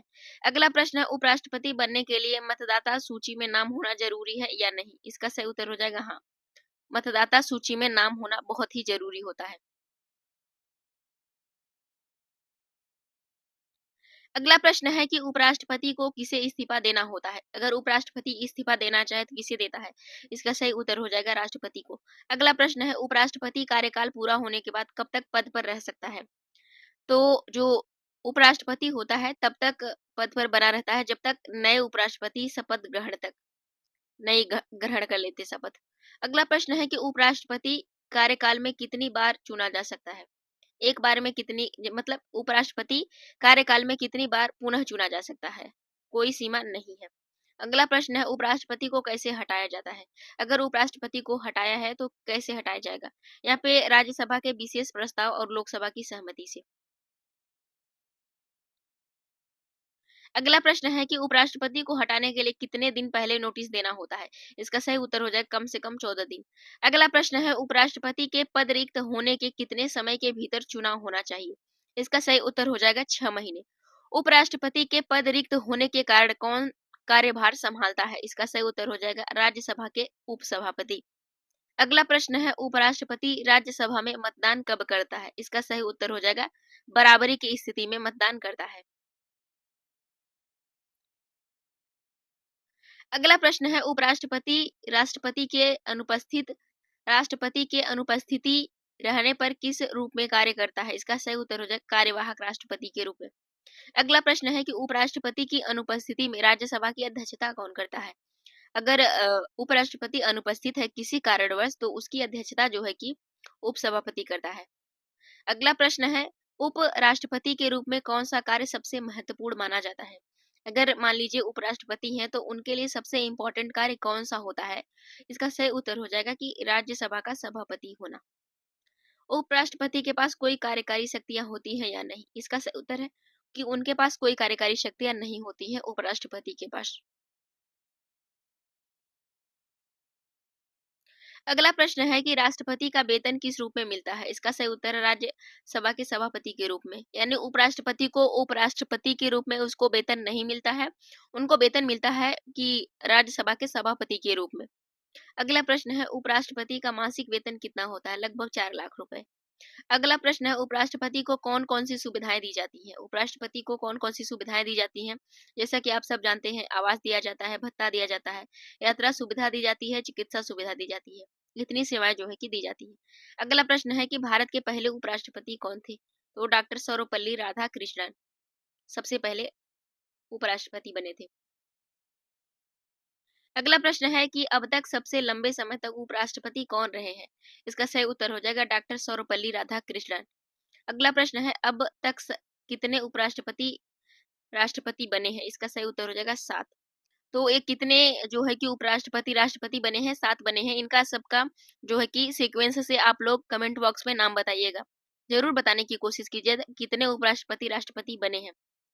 अगला प्रश्न है कि उपराष्ट्रपति पद की स्थापना कब हुई थी? इसका सही उत्तर 1952 में। उपराष्ट्रपति के निर्वाचन की अधिसूचना कौन जारी करता है? इसका सही उत्तर हो जाएगा निर्वाचन आयोग। अगला प्रश्न है उपराष्ट्रपति के चुनाव की देखरेख कौन करता है? इसका सही उत्तर हो जाएगा भारत का निर्वाचन आयोग। उपराष्ट्रपति की शपथ किसके समक्ष ली जाती है? इसका सही उत्तर हो जाएगा राष्ट्रपति के समक्ष। उपराष्ट्रपति की शपथ में किस बात का उल्लेख होता है? इसकी सही उत्तर हो जाएगा सच्ची श्रद्धा और निष्ठा से संविधान का पालन करना। उपराष्ट्रपति के निर्वाचन पर प्रश्न किस न्यायालय में उठाया जा सकता है? अगर उनके निर्वाचन की बात है तो अगर कोई प्रश्न उठाना है तो वह किस जो है कि न्यायालय में उठाया जाएगा? इसका सही उत्तर हो जाएगा सुप्रीम कोर्ट में, क्योंकि यह सेंटर से जुड़ा हुआ मामला है। अगला प्रश्न है कि राष्ट्रपति पद के चुनाव में उपराष्ट्रपति क्या वोट डाल सकता है? नहीं। उपराष्ट्रपति चुनाव में सांसदों की कुल कितनी सीटें होती है? इसका सही उत्तर हो जाएगा लगभग 788। उपराष्ट्रपति के लिए कौन सी भाषा में शपथ ली जाती है? इसका सही उत्तर हो जाए हिंदी या अंग्रेजी, किसी भी भाषा में। अगला प्रश्न है क्या उपराष्ट्रपति के लिए कोई विशेष निवास होता है? हाँ, उपराष्ट्रपति भवन नई दिल्ली में। जैसे राष्ट्रपति भवन होता है वैसे उपराष्ट्रपति भवन होता है नई दिल्ली में। अगला प्रश्न है क्या उपराष्ट्रपति किसी राजनीतिक दल से संबंधित हो सकता है? हाँ, किसी राजनीतिक दल से संबंधित हो सकता है। इसको जरूर याद रखिएगा, इंपॉर्टेंट है, क्योंकि कई बार पूछा जा सकता है कि उन्हें जो है किसी राजनीतिक दल से होना चाहिए, नहीं होना चाहिए, तो इस तरीके से बड़ा कंफ्यूजन होता है। तो इस बात को आप ध्यान रखिएगा कि उपराष्ट्रपति किसी भी राजनीतिक दल से संबंधित हो सकता है, इसमें कोई आपत्ति नहीं है। अगला प्रश्न है उपराष्ट्रपति की प्राथमिक भूमिका क्या होती है? राज्यसभा का सभापति होना। क्या उपराष्ट्रपति भारत सरकार में मंत्री होता है? नहीं। अगला प्रश्न है उपराष्ट्रपति के चुनाव में प्रत्याशी की जमानत राशि कितनी होती है? 15,000 रुपए। जमानत राशि होती है तो वह कितनी होती है? 15,000 रुपए। अगला प्रश्न है कि उपराष्ट्रपति चुनने के लिए कितने प्रस्तावक और समर्थक होने चाहिए? तो अगर उपराष्ट्रपति चुनने के लिए आपको 20 प्रस्तावक और 20 समर्थक होने अनिवार्य है। अगला प्रश्न है कि उपराष्ट्रपति शपथ के समय किस शब्द का प्रयोग करता है? इसका सही उत्तर हो जाएगा ईश्वर या ईमानदारी का। अगला प्रश्न देखते हैं। अगला प्रश्न है कि उपराष्ट्रपति बनने के लिए न्यूनतम आयु कितनी होनी चाहिए? इसका सही उत्तर हो जाएगा 35 वर्ष। 35 वर्ष आयु होनी चाहिए। अगला प्रश्न है उपराष्ट्रपति पद के लिए व्यक्ति को किस सभा का सदस्य बनने योग्य होना चाहिए? इसका सही उत्तर हो जाएगा उपसभापति। सॉरी, उप हाँ, राज्यसभा।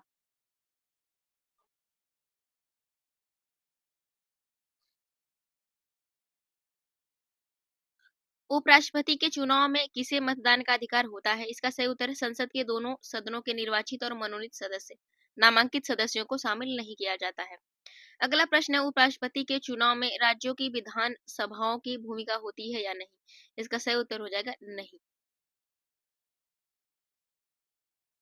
अगला प्रश्न है उपराष्ट्रपति को शपथ कौन दिलाता है? इसका सही उत्तर हो जाएगा राष्ट्रपति।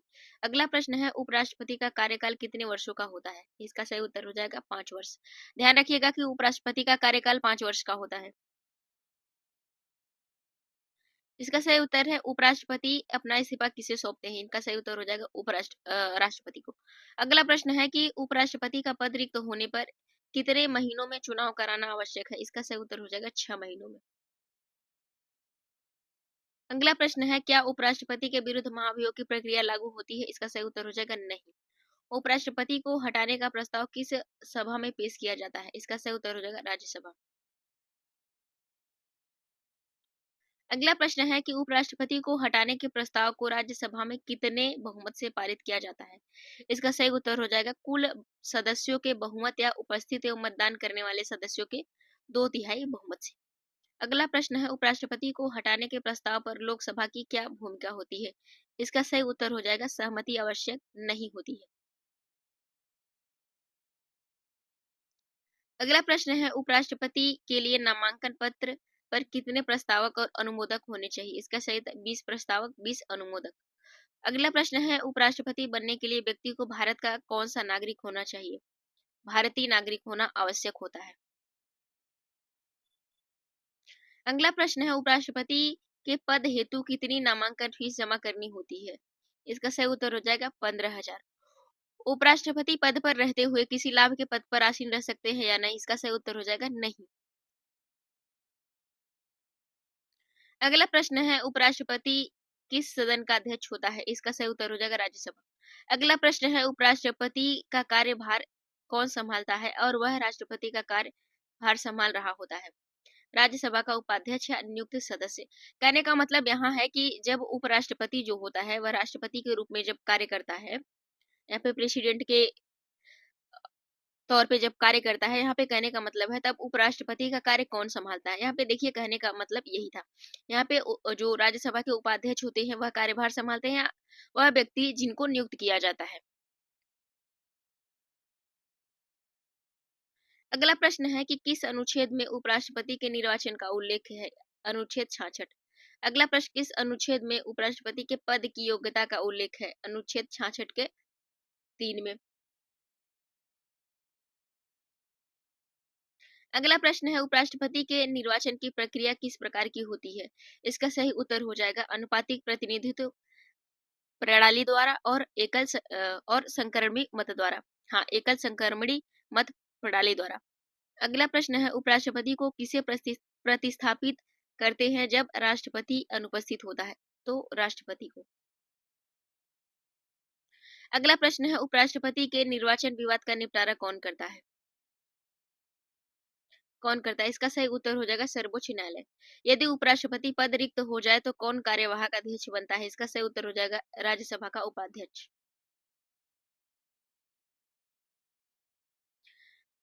अब तक सबसे कम आयु के उपराष्ट्रपति बनने वाले व्यक्ति कौन थे। भैरों सिंह शेखावत। अगला प्रश्न है किस उपराष्ट्रपति ने बाद में राष्ट्रपति का पद संभाला था। Doctor S Radha Krishnan. अगला प्रश्न है उपराष्ट्रपति के वेतन और भत्ते कहाँ से दिए जाते हैं। भारत की संचित निधि से। अगला प्रश्न है कि उपराष्ट्रपति का वेतन किस पद के रूप में प्राप्त होता है। राज्यसभा के सभापति के रूप में। अगला प्रश्न है क्या उपराष्ट्रपति को संसद में मतदान का अधिकार होता है। नहीं, केवल बराबरी की स्थिति में निर्णायक मत का अधिकार होता है। अगला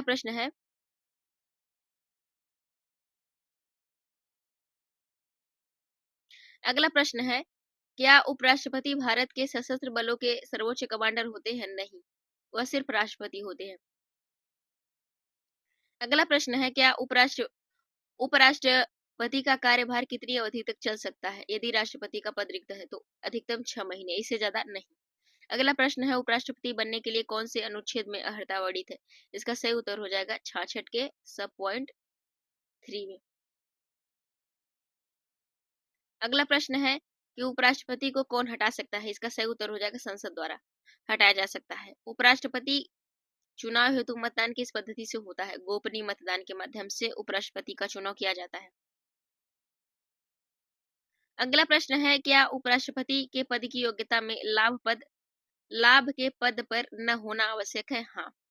अगला प्रश्न है उपराष्ट्रपति चुनाव में निर्वाचक मंडल में लोकसभा और राज्यसभा के कितने नामांकित सदस्य भाग लेते हैं। इसका सही उत्तर हो जाएगा कोई भी सदस्य नामांकित भाग नहीं लेता है। इसके पहले क्वेश्चन में हमने बताया। अगला प्रश्न है उपराष्ट्रपति पद के लिए कौन अधिसूचना जारी करता है। इसका सही उत्तर हो जाएगा निर्वाचन आयोग। अगला प्रश्न है अब तक सबसे अधिक वर्षों तक कार्य करने वाले उपराष्ट्रपति कौन थे। हामिद अंसारी। अगला प्रश्न है किस उपराष्ट्रपति ने सबसे अधिक समय तक लगातार 2 कार्यकाल पूरे किए। इसका सही उत्तर हो जाएगा हामिद अंसारी। उपराष्ट्रपति किस धारा में अपनी शपथ लेते हैं। तीसरी अनुसूची के तहत जो है कि शपथ लेते हैं उपराष्ट्रपति। अगला प्रश्न है कि किस उपराष्ट्रपति को अंतरराष्ट्रीय दार्शनिक कहा जाता है। इसका सही उत्तर हो जाएगा डॉक्टर एस राधा कृष्णन। अगला प्रश्न है उपराष्ट्रपति चुनाव में प्रत्याशी के मतों में न्यूनतम कितनी प्राथमिकताएं होनी चाहिए। इसका सही उत्तर हो जाएगा 1।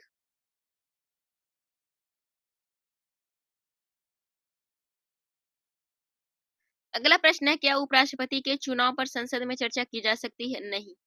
उपराष्ट्रपति पद की शपथ में किसका उल्लेख किया जाता है। संविधान के प्रति निष्ठा का। अगला प्रश्न है उपराष्ट्रपति किस स्थिति में राष्ट्रपति का पद संभालते हैं। राष्ट्रपति के निधन पर, इस्तीफा या अनुपस्थिति में। अगला प्रश्न है किस वर्ष भारत में पहला उपराष्ट्रपति चुना गया था। 1952 में। अगला प्रश्न है क्या उपराष्ट्रपति पर आपराधिक मुकदमा चलाया जा सकता है। हाँ, परंतु कुछ शर्तों के साथ। अगला प्रश्न है उपराष्ट्रपति पद के लिए नामांकन पत्र कहाँ जमा किए जाते हैं। निर्वाचन अधिकारी, संसद भवन। अगला प्रश्न है भारत के पहले उपराष्ट्रपति कौन थे। Doctor S Radha Krishnan. किस उपराष्ट्रपति का कार्यकाल समाप्त होने से पहले ही मृत्यु हो गई थी। कृष्णकांत। अगला प्रश्न है, अब तक कितने उपराष्ट्रपतियों ने बाद में राष्ट्रपति का पद संभाला है? 3। सबसे अधिक समय तक उपराष्ट्रपति पद पर कौन है? यहाँ पे देखिए संख्या 7 थी, 3 नहीं। सबसे अधिक समय तक उपराष्ट्रपति पद पर कौन रहे हैं? हामिद अंसारी। अगला प्रश्न है, 2 बार लगातार उपराष्ट्रपति बनने वाले व्यक्ति कौन है? हामिद अंसारी। अगला प्रश्न है, भारत के दूसरे उपराष्ट्रपति कौन है? डॉक्टर जाकिर हुसैन। अगला प्रश्न है कि किस उपराष्ट्रपति ने अपने कार्यकाल के दौरान राष्ट्रपति का कार्यभार संभाला? बीडी जत्ती। अगला प्रश्न है कि राष्ट्रपति बनने वाले सबसे पहले उपराष्ट्रपति कौन थे? Doctor S Radhakrishnan. अगला प्रश्न है, राष्ट्रपति पद पर पहुंचने से पहले कौन उपराष्ट्रपति रहे? Doctor S Radhakrishnan, Zakir Hussain. किस उपराष्ट्रपति का कार्यकाल सबसे छोटा रहा? कृष्णकांत का। अगला प्रश्न है, सबसे पहले किस उपराष्ट्रपति का चुनाव निर्विरोध हुआ था? इसका सही उत्तर हो जाएगा डॉक्टर एस राधाकृष्णन। अगला प्रश्न है, किस उपराष्ट्रपति ने स्वतंत्रता संग्राम में भाग लिया था? बीबी गिरी। अगला प्रश्न है, किस उपराष्ट्रपति ने बाद में राज्यपाल का पद भी संभाला? बीबी गिरी। अगला प्रश्न है, अब तक कितनी महिलाएं उपराष्ट्रपति बन चुकी हैं? कोई नहीं। अगला प्रश्न है, किस उपराष्ट्रपति ने अपना कार्यकाल पूरा करने के बाद राष्ट्रपति चुनाव लड़ा और जीत हासिल की? इसका सही उत्तर है डॉक्टर एस राधाकृष्णन और डॉक्टर जाकिर हुसैन। अगला प्रश्न है कि किस उपराष्ट्रपति के कार्यकाल के दौरान राष्ट्रपति के निधन के बाद कार्यकारी राष्ट्रपति का पद संभाला था? बीडी जत्ती ने। अगला प्रश्न है, किस उपराष्ट्रपति ने सर्वोच्च न्यायालय के न्यायाधीशों के रूप में सेवा की थी? कोई नहीं। अगला प्रश्न है, अब तक कितने उपराष्ट्रपति दक्षिण भारत से रहे हैं? 4। अगला प्रश्न है, उपराष्ट्रपति पद पर रहते हुए राष्ट्रपति पद पर चुने जाने वाले पहले व्यक्ति कौन थे? Doctor S Radhakrishnan. अगला प्रश्न है, किस उपराष्ट्रपति को दार्शनिक राष्ट्रपति कहा जाता है? Doctor S Radhakrishnan. तो बच्चों, यह सेशन हमारा कंप्लीट होता है, जिसमें सारे डायमेंशन को क्लियर किया गया है अच्छे से, राष्ट्रपति से उपराष्ट्रपति से रिलेटेड। अगर आप यह सेशन देख लेते हैं तो आपका उपराष्ट्रपति से रिलेटेड कोई भी क्वेश्चन छूटेगा नहीं। तो आपके 120 क्वेश्चन जो है कि कंप्लीट होते हैं अच्छे से। तो बच्चों, अगर आपको हमारा सेशन अच्छा लगता है तो हमारे चैनल को सब्सक्राइब कर दीजिए, अपने दोस्तों को शेयर कर दीजिए और कमेंट बॉक्स में हमें जरूर बताएं कि आपको हमारा सेशन कैसा लगता है। तो अब मिलते हैं आपको अगले लेक्चर में। Thank you so much. अपना ध्यान रखें। जय हिंद। नमस्ते बच्चों, स्वागत है आपका सुबह आईएएस एकेडमी के इस बहुत ही ज्ञानवर्धक सेशन में। आज से हम शुरू कर रहे हैं प्रधानमंत्री से जुड़े 200 महत्वपूर्ण प्रश्न, जो कि वन लाइनर होंगे, जो UPSC, PCS, BPSC, RO, ARO, SSC, CGL, NTPC जैसे सारे मेजर कॉम्पिटिटिव एग्जाम के लिए बेहद उपयोगी साबित होंगे। यह प्रश्न आपकी स्टैटिक जीके को मजबूत बनाएंगे और रिवीजन में भी काफी मदद करेंगे। हर क्वेश्चन के साथ आपको उसका उत्तर मिलेगा, ताकि आप सिर्फ याद ना करें, समझे भी। तो चलिए बिना देरी के शुरू करते हैं आज का पहला प्रश्न। तो सबसे पहला प्रश्न आपके सामने है कि भारत के पहले प्रधानमंत्री कौन थे? अक्सर पूछा जाता है कि भारत के पहले प्रधानमंत्री कौन थे? तो इसका सही उत्तर हो जाएगा जवाहरलाल नेहरू। भारत के पहले प्रधानमंत्री जवाहरलाल नेहरू थे। अगला प्रश्न है, भारत के पहले कार्यवाहक प्रधानमंत्री कौन थे? इसका सही उत्तर हो जाएगा गुलजारी लाल नंदा। अगला प्रश्न है, सबसे लंबे समय तक प्रधानमंत्री कौन रहे हैं? इसका सही उत्तर हो जाएगा जवाहरलाल नेहरू। अगला प्रश्न है, सबसे कम समय तक प्रधानमंत्री कौन रहे हैं? अटल बिहारी वाजपेयी। मात्र 13 दिन के लिए बनाए गए थे अटल बिहारी वाजपेयी।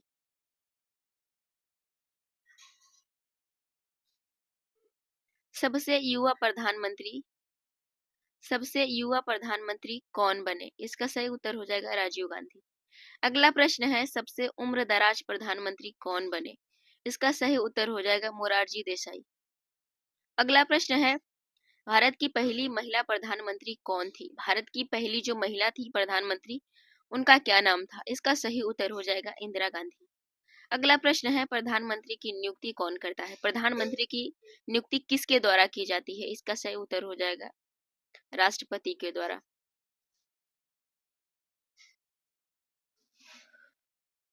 प्रधानमंत्री के इस्तीफे पर क्या होता है?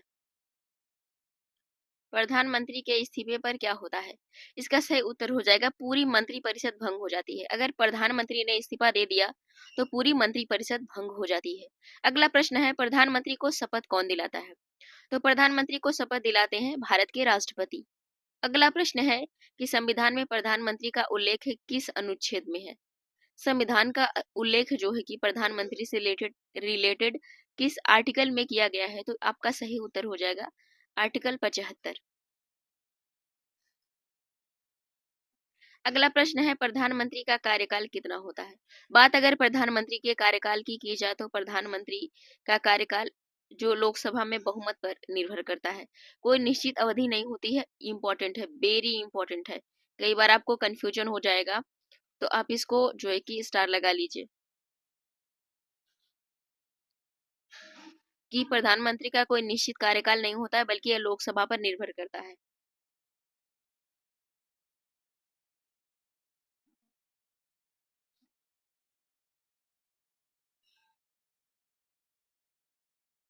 सामान्यतः ऐसा माना जाता है कि 5 साल तक प्रधानमंत्री अपने पद पर बने रहते हैं। हालांकि यह लोकसभा के ऊपर ही निर्भर होता है, क्योंकि लोकसभा का कार्यकाल 5 वर्ष का होता है। लेकिन कई बार होता है कि लोकसभा पहले भी भंग हो जाती है, तो प्रधानमंत्री बहुमत में न हो तो भी उनका जो कार्यकाल समाप्त हो जाता है।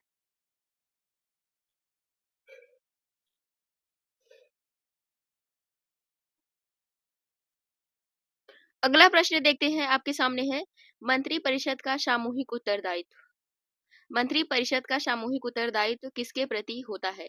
इसका सही उत्तर हो जाएगा लोकसभा के प्रति। मंत्री परिषद जो होती है हमेशा लोकसभा के प्रति उत्तरदायी होती है। अगला प्रश्न है, सामूहिक उत्तरदायित्व का उल्लेख किस अनुच्छेद में किया गया है? सामूहिक उत्तरदायित्व का जो है उल्लेख किस अनुच्छेद के तहत देखा जाता है? इसका सही उत्तर हो जाएगा बच्चों कि 75 का थर्ड पॉइंट, आर्टिकल 75 का जो सब पॉइंट थर्ड है उसमें कहा गया है। अगला प्रश्न है, प्रधानमंत्री कौन होता है? तो प्रधानमंत्री लोकसभा में जो बहुमत दल का नेता होता है वह प्रधानमंत्री होता है। अगला प्रश्न है कि मंत्रिपरिषद का प्रमुख कौन होता है? मंत्रिपरिषद का जो प्रमुख होता है वह प्रधानमंत्री होता है।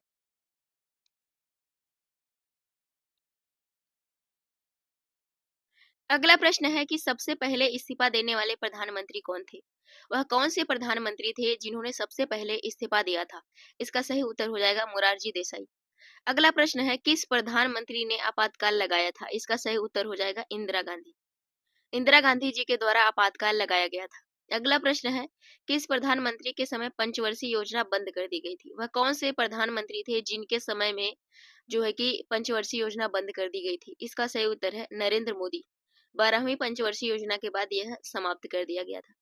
अगला प्रश्न है, नीति आयोग का अध्यक्ष कौन होता है? तो नीति आयोग का जो अध्यक्ष होता है वह हमारा पीएम होता है, यानी कि प्रधानमंत्री नीति आयोग के अध्यक्ष होते हैं।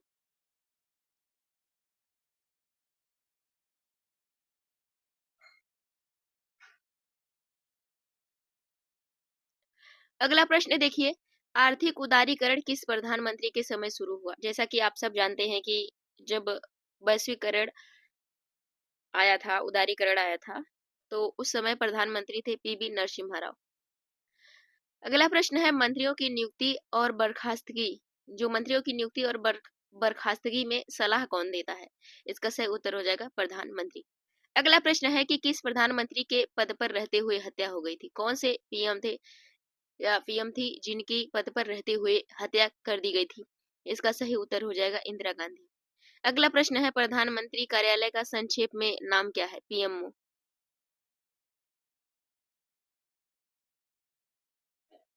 अगला प्रश्न है, अविश्वास प्रस्ताव में पराजित होते हुए प्रधानमंत्री कौन थे? यानी कि जो अविश्वास प्रस्ताव में पराजित हुआ था, तो इंदिरा गांधी जो थी और अटल बिहारी वाजपेयी। अब देखते हैं अगला प्रश्न। अगला प्रश्न है, कि अब तक के सबसे लंबे कार्यकाल वाले प्रधानमंत्री कौन थे? इसका सही उत्तर हो जाएगा जवाहरलाल नेहरू, लगभग 17 वर्ष तक। अगला प्रश्न है सबसे अधिक बार प्रधानमंत्री पद की शपथ लेने वाले कौन हैं? इंदिरा गांधी और अटल बिहारी वाजपेयी 3-3 बार। अगला प्रश्न है किस प्रधानमंत्री ने गरीबी हटाओ का नारा दिया था? प्रधानमंत्री इंदिरा गांधी। किस प्रधानमंत्री ने बैंकों का राष्ट्रीयकरण किया था? इंदिरा गांधी जी ने।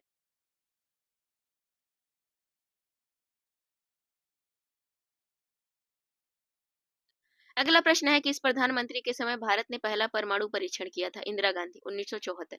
अगला प्रश्न है किस प्रधानमंत्री के समय जनसंख्या नियंत्रण अभियान विवादास्पद रहा था? इंदिरा गांधी। अगला प्रश्न है किस प्रधानमंत्री को आधुनिक भारत का निर्माता कहा जाता है? इसका सही उत्तर है जवाहरलाल नेहरू। अगला प्रश्न है सबसे पहले विदेश यात्रा पर जाने वाले प्रधानमंत्री कौन थे? इसका सही उत्तर हो जाएगा जवाहरलाल नेहरू।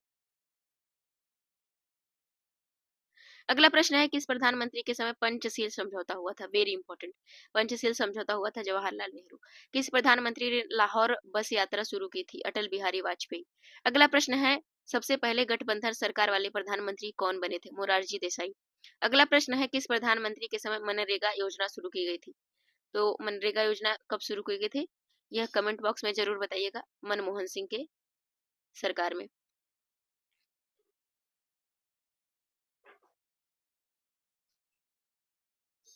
अगला प्रश्न है किस प्रधानमंत्री ने मेक इन इंडिया अभियान शुरू किया? इसका सही उत्तर हो जाएगा नरेंद्र मोदी।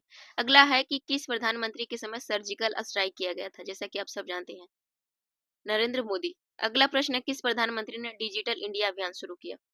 नरेंद्र मोदी। किस प्रधानमंत्री ने जनधन योजना शुरू की? नरेंद्र मोदी।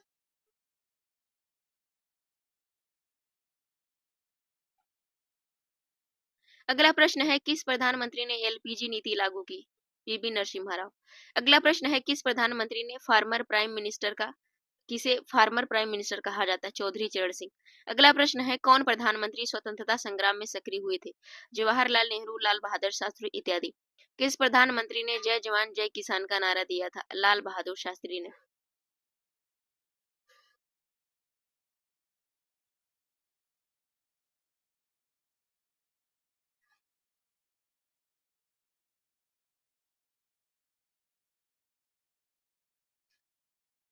किस प्रधानमंत्री के समय 1965 का भारत पाकिस्तान युद्ध हुआ था? लाल बहादुर शास्त्री। अगला प्रश्न है किस प्रधानमंत्री के समय 1971 का भारत पाक युद्ध हुआ था? इंदिरा गांधी। अगला प्रश्न है किस प्रधानमंत्री का जन्मदिन राष्ट्रीय एकता दिवस के रूप में मनाया जाता है? इंदिरा गांधी 31 अक्टूबर। प्रधानमंत्री की सलाह पर राष्ट्रपति क्या करते हैं? मंत्रियों की नियुक्ति एवं बर्खास्तगी करते हैं। अगला प्रश्न है प्रधानमंत्री किस समिति के अध्यक्ष होते हैं? तो इसका सही उत्तर हो जाएगा नीति आयोग के। अब देखते हैं आगे। अगला प्रश्न है आपके सामने कि किस प्रधानमंत्री ने ऑपरेशन ब्लू स्टार जो चलाया गया था किस प्रधानमंत्री के कार्यकाल में चलाया गया था? इसका सही उत्तर है इंदिरा गांधी। अगला प्रश्न है किस प्रधानमंत्री ने ग्रीन रिवॉल्यूशन को बढ़ावा दिया था? इंदिरा गांधी। किस प्रधानमंत्री ने नई शिक्षा नीति 1986 लागू किया था? तो नई शिक्षा नीति जो थी 1986 किस प्रधानमंत्री के कार्यकाल में लाई गई थी? तो राजीव गांधी। अगला प्रश्न है किस प्रधानमंत्री ने कंप्यूटर और दूरसंचार क्रांति को प्रोत्साहित किया? राजीव गांधी। अगला प्रश्न है कि किस प्रधानमंत्री ने पंचायती राज संशोधन 73वां संविधान संशोधन पारित कराया? वीबी नरसिम्हा राव। अगला प्रश्न है किस प्रधानमंत्री ने प्रधानमंत्री ग्राम सड़क योजना शुरू की? अटल बिहारी वाजपेयी। अगला प्रश्न है कि किस प्रधानमंत्री के समय कारगिल युद्ध हुआ था? अटल बिहारी वाजपेयी। कारगिल युद्ध जो हुआ था 1999 में हुआ था। किस प्रधानमंत्री ने भारत छोड़ो आंदोलन में भाग लिया था? लाल बहादुर शास्त्री। अगला प्रश्न है किस प्रधानमंत्री के नाम पर कृषि विश्वविद्यालय है? चौधरी चरण सिंह। अगला प्रश्न है किस प्रधानमंत्री का निधन ताशकंद समझौते के बाद हुआ? लाल बहादुर शास्त्री। अगला प्रश्न है कि किस प्रधानमंत्री ने भारत में आर्थिक सुधारों की शुरुआत की? पीबी नरसिम्हा राव। अगला प्रश्न है किस प्रधानमंत्री ने स्वर्णिम चतुर्भुज परियोजना शुरू की थी? स्वर्णिम स्वर्णिम चतुर्भुज योजना जो है वह किस प्रधानमंत्री के कार्यकाल में शुरू की गई थी? इसका सही है अटल बिहारी वाजपेयी। अगला प्रश्न है किस प्रधानमंत्री ने प्रधानमंत्री ग्राम सड़क योजना शुरू की? अटल बिहारी वाजपेयी। किस प्रधानमंत्री के कार्यकाल में आरटीआई लागू हुआ? मनमोहन सिंह। अगला प्रश्न है, किस प्रधानमंत्री के कार्यकाल में इंडो यूएसए न्यूक्लियर डील हुई थी? मनमोहन सिंह। अगला प्रश्न है, किस प्रधानमंत्री ने स्टार्टअप इंडिया और स्टैंड अप इंडिया योजना शुरू की? नरेंद्र मोदी। प्रधानमंत्री नरेंद्र मोदी जी के समय में कई सारी योजनाएं लाई गई थी, जो कि हालांकि अभी भी वर्तमान में वही प्रधानमंत्री हैं, तो अभी भी बहुत सारी नई नई योजनाएं लाई जा रही हैं। तो इन सबको आप अच्छे से देख लीजिएगा योजनाएं, क्योंकि हर एग्जाम में योजनाएं पूछी जाती हैं। अगर आपको चाहिए कि हम इस पे कोई लेक्चर बना दे या फिर कोई वीडियो बना दे और प्रैक्टिस करवा दे, तो आप हमें कमेंट बॉक्स में जरूर बताइएगा।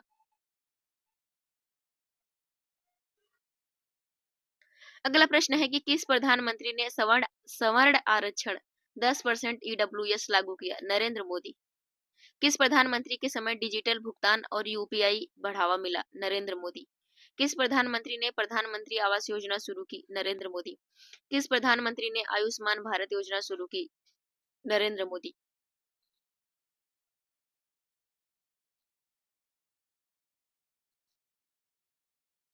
प्रधानमंत्री को मिस्टर क्लीन कहा जाता है? राजीव गांधी। किस प्रधानमंत्री ने अंतिम पंचवर्षीय योजना पारित की? मनमोहन सिंह। 12वीं पंचवर्षीय योजना। किस प्रधानमंत्री ने योजना आयोग को समाप्त कर दिया? नरेंद्र मोदी। कौन प्रधानमंत्री बंगाल विभाजन आंदोलन में सक्रिय हुए थे? कोई नहीं। बंगाल विभाजन 1905 में हुआ था, तब तक प्रधानमंत्री की कोई व्यवस्था नहीं थी। अगला प्रश्न है, किस प्रधानमंत्री के कार्यकाल में 42वां संविधान संशोधन पारित हुआ? इसका सही उत्तर हो जाएगा इंदिरा गांधी।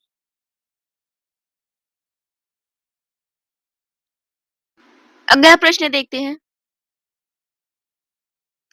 अगला प्रश्न है कि सबसे लंबे समय तक प्रधानमंत्री पद पर कौन रहे थे? तो जवाहरलाल नेहरू। 1947 से 1964 तक। सबसे लंबे समय तक महिला प्रधानमंत्री कौन रही? इंदिरा गांधी। अगला प्रश्न है, सबसे कम समय के लिए प्रधानमंत्री कौन बने? अटल बिहारी वाजपेयी। पहला कार्यकाल। चौथा इनका 13 दिन का था। पहले गैर कांग्रेसी प्रधानमंत्री मोरारजी देसाई। अगला प्रश्न है, किस प्रधानमंत्री ने हरित क्रांति को बढ़ावा दिया? लाल बहादुर शास्त्री। किस प्रधानमंत्री ने जय जवान जय किसान का नारा दिया? लाल बहादुर शास्त्री। किस प्रधानमंत्री ने बांग्लादेश मुक्ति संग्राम में मदद की? इंदिरा गांधी। किस प्रधानमंत्री ने आपातकाल की घोषणा की? इंदिरा गांधी। सबसे युवा प्रधानमंत्री कौन बने? राजीव गांधी। सबसे वरिष्ठ उम्र में प्रधानमंत्री कौन बने? मोरारजी देसाई। 81 वर्ष। किस प्रधानमंत्री के समय प्रथम परमाणु परीक्षण हुआ? इंदिरा गांधी। 1974 पोखरण में। किस प्रधानमंत्री के समय दूसरा परमाणु परीक्षण हुआ? अटल बिहारी वाजपेयी। 1998। किस प्रधानमंत्री ने पंचवर्षीय योजनाओं का महत्व पुनर्स्थापित किया? इंदिरा गांधी। अगला प्रश्न है, किस प्रधानमंत्री के समय 42वां संविधान संशोधन लाया गया? इंदिरा गांधी। किस प्रधानमंत्री के समय 44वां संविधान संशोधन लाया गया? मोरारजी देसाई। अगला प्रश्न है, किस प्रधानमंत्री के कार्यकाल में कंप्यूटर क्रांति की शुरुआत हुई? राजीव गांधी। अगला प्रश्न है, किस प्रधानमंत्री ने मेक इन इंडिया पहल शुरू की? नरेंद्र मोदी। किस प्रधानमंत्री ने नोटबंदी का निर्णय लिया? नरेंद्र मोदी। अगला प्रश्न है, किस प्रधानमंत्री के समय जीएसटी लागू हुआ? तो नरेंद्र मोदी। किस प्रधानमंत्री ने आरटीआई अधिनियम लागू किया? मनमोहन सिंह।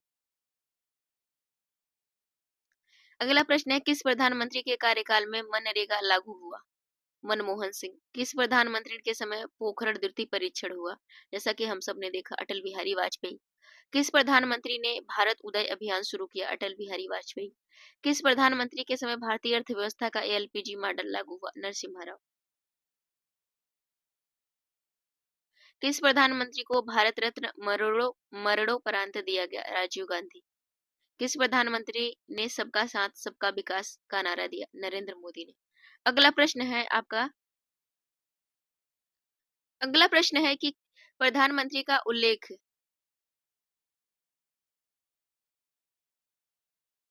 प्रधानमंत्री का उल्लेख संविधान के किस अनुच्छेद में है? इसका सही उत्तर हो जाएगा अनुच्छेद 74 और 75। प्रधानमंत्री की नियुक्ति कौन करता है? राष्ट्रपति।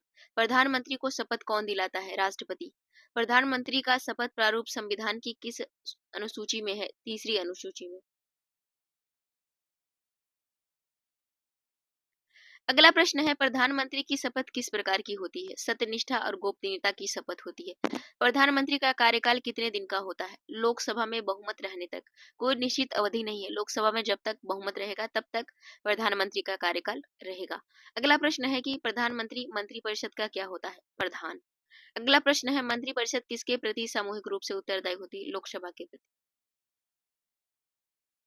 अगला प्रश्न है कि मंत्रिपरिषद का सामूहिक उत्तरदायित्व किस अनुच्छेद में है? अनुच्छेद 75 के खंड 3। मंत्रिपरिषद के सदस्यों की नियुक्ति प्रधानमंत्री की भूमिका क्या है? राष्ट्रपति को सलाह देना। राष्ट्रपति को सलाह देता है जिससे नियुक्ति की जा सके। क्या प्रधानमंत्री राष्ट्रपति को किसी मंत्री को बर्खास्त करने की सलाह दे सकता है? हाँ। प्रधानमंत्री किस समिति का अध्यक्ष होता है? नीति आयोग, योजना आयोग, पूर्व आर्थिक मामलों की समिति, सुरक्षा मामलों की समिति इत्यादि। अगला प्रश्न है कि मंत्रिपरिषद की बैठक कौन बुलाता है और अध्यक्षता कौन करता है? प्रधानमंत्री। अगला प्रश्न है, प्रधानमंत्री किस अधिनियम के तहत सरकार की नीतियों का नेतृत्व करता है? संविधान में अनराइटेन कन्वेंशन और अनुच्छेद 74(1) के द्वारा। अगला प्रश्न है, मंत्रिपरिषद के सदस्यों के बीच मतभेद होने पर अंतिम निर्णय किसका होता है? प्रधानमंत्री का। अगला प्रश्न है कि क्या प्रधानमंत्री स्वयं किसी मंत्रालय का प्रभार रख सकते हैं? हाँ। अगला प्रश्न है, प्रधानमंत्री के त्यागपत्र देने पर क्या होता है? पूरी मंत्रिपरिषद स्वतः भंग हो जाती है अगर प्रधानमंत्री ने त्यागपत्र दे दिया तो। प्रधानमंत्री और राष्ट्रपति के बीच कैसा संबंध होता है? प्रधानमंत्री राष्ट्रपति को सभी मामलों की सूचना देता है। अनुच्छेद 78। अगला प्रश्न है कि प्रधानमंत्री संसद के किस सदन का सदस्य हो सकता है? लोकसभा या राज्यसभा। अगला प्रश्न है कि प्रधानमंत्री के रूप में शपथ लेने वाले कितने समय में सांसद बनना अनिवार्य है? यदि वह पहले सदस्य न हो तो 6 महीने। अगला प्रश्न है, प्रधानमंत्री की शक्तियां मुख्यतः कितनी प्रकार की होती है? नीतिगत, प्रशासनिक, विधायी, वित्तीय, आपातकालीन शक्तियां। यह जो होती हैं। अगला प्रश्न है कि प्रधानमंत्री का सबसे प्रमुख कार्य क्या होता है? मंत्रिपरिषद का नेतृत्व करना और सरकार में लोकसभा में सरकार का प्रतिनिधित्व करना। अगला प्रश्न है, प्रधानमंत्री किस प्रकार के मंत्री नियुक्त कर सकते हैं? इसका सही उत्तर हो जाएगा कैबिनेट मंत्री, राज्य मंत्री और यानी कि जो राज्य मंत्री होते हैं उनको स्वतंत्र प्रभार का मंत्री भी कहा जाता है, राज्य मंत्री, उपमंत्री। अगला प्रश्न है कि संसद में राष्ट्रपति के अभिभाषण का उत्तर कौन देता है? प्रधानमंत्री। अगला प्रश्न है, प्रधानमंत्री की अनुपस्थिति में मंत्रिपरिषद की बैठक कौन संचालित करता है? वरिष्ठतम मंत्री, परंपरागत। राष्ट्रपति को सूचना देना प्रधानमंत्री का कौन सा कर्तव्य है? अनुच्छेद 78 के अंतर्गत। प्रधानमंत्री के प्रथम प्रधानमंत्री का कार्यकाल कब से कब तक था? इसका सही उत्तर हो जाएगा 15 अगस्त 1947 से 27 मई 1964 तक। अगला प्रश्न है, प्रधानमंत्री द्वारा संसद में विश्वास प्रस्ताव अनुच्छेद से जुड़ा हुआ है। कोई विशेष अनुच्छेद नहीं है, परंपरा और नियम प्रक्रिया से जुड़ा हुआ है।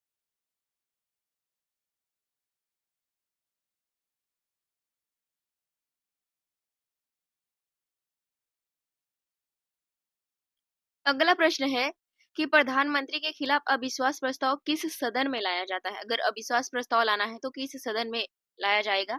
इसका सही उत्तर हो जाएगा लोकसभा। प्रधानमंत्री पर व्यक्तिगत तौर पर कोई अविश्वास प्रस्ताव नहीं आता है क्या? क्यों नहीं आता है? क्योंकि मंत्रिपरिषद सामूहिक रूप से उत्तरदायी होती है। अगला प्रश्न है कि प्रधानमंत्री के खिलाफ अविश्वास प्रस्ताव पारित होने पर क्या होता है? पूरी मंत्रिपरिषद त्यागपत्र दे देती है। क्या होता है कि पूरी मंत्रिपरिषद को त्यागपत्र देना पड़ता है। यानी मंत्रिपरिषद का पुनर्गठन कौन करता है? इसका सही उत्तर हो जाएगा प्रधानमंत्री। अगला प्रश्न है, प्रधानमंत्री राष्ट्रीय आपदा प्रबंधन प्राधिकरण का अध्यक्ष होता है। प्रधानमंत्री। प्रधानमंत्री की सलाह पर राष्ट्रपति क्या कर सकते हैं? संसद को भंग कर सकते हैं। किस अनुच्छेद में लिखा गया है कि राष्ट्रपति प्रधानमंत्री की सलाह पर ही कार्य करेगा? तो यह जो लिखा गया है 42वें संविधान संशोधन के बाद स्पष्ट और व्यवहारिक रूप से अनुच्छेद 74 के पार्ट 1 में। मंत्री परिषद और कैबिनेट में क्या अंतर होता है? जो मंत्री परिषद और कैबिनेट होती है उनमें क्या डिफरेंस होता है?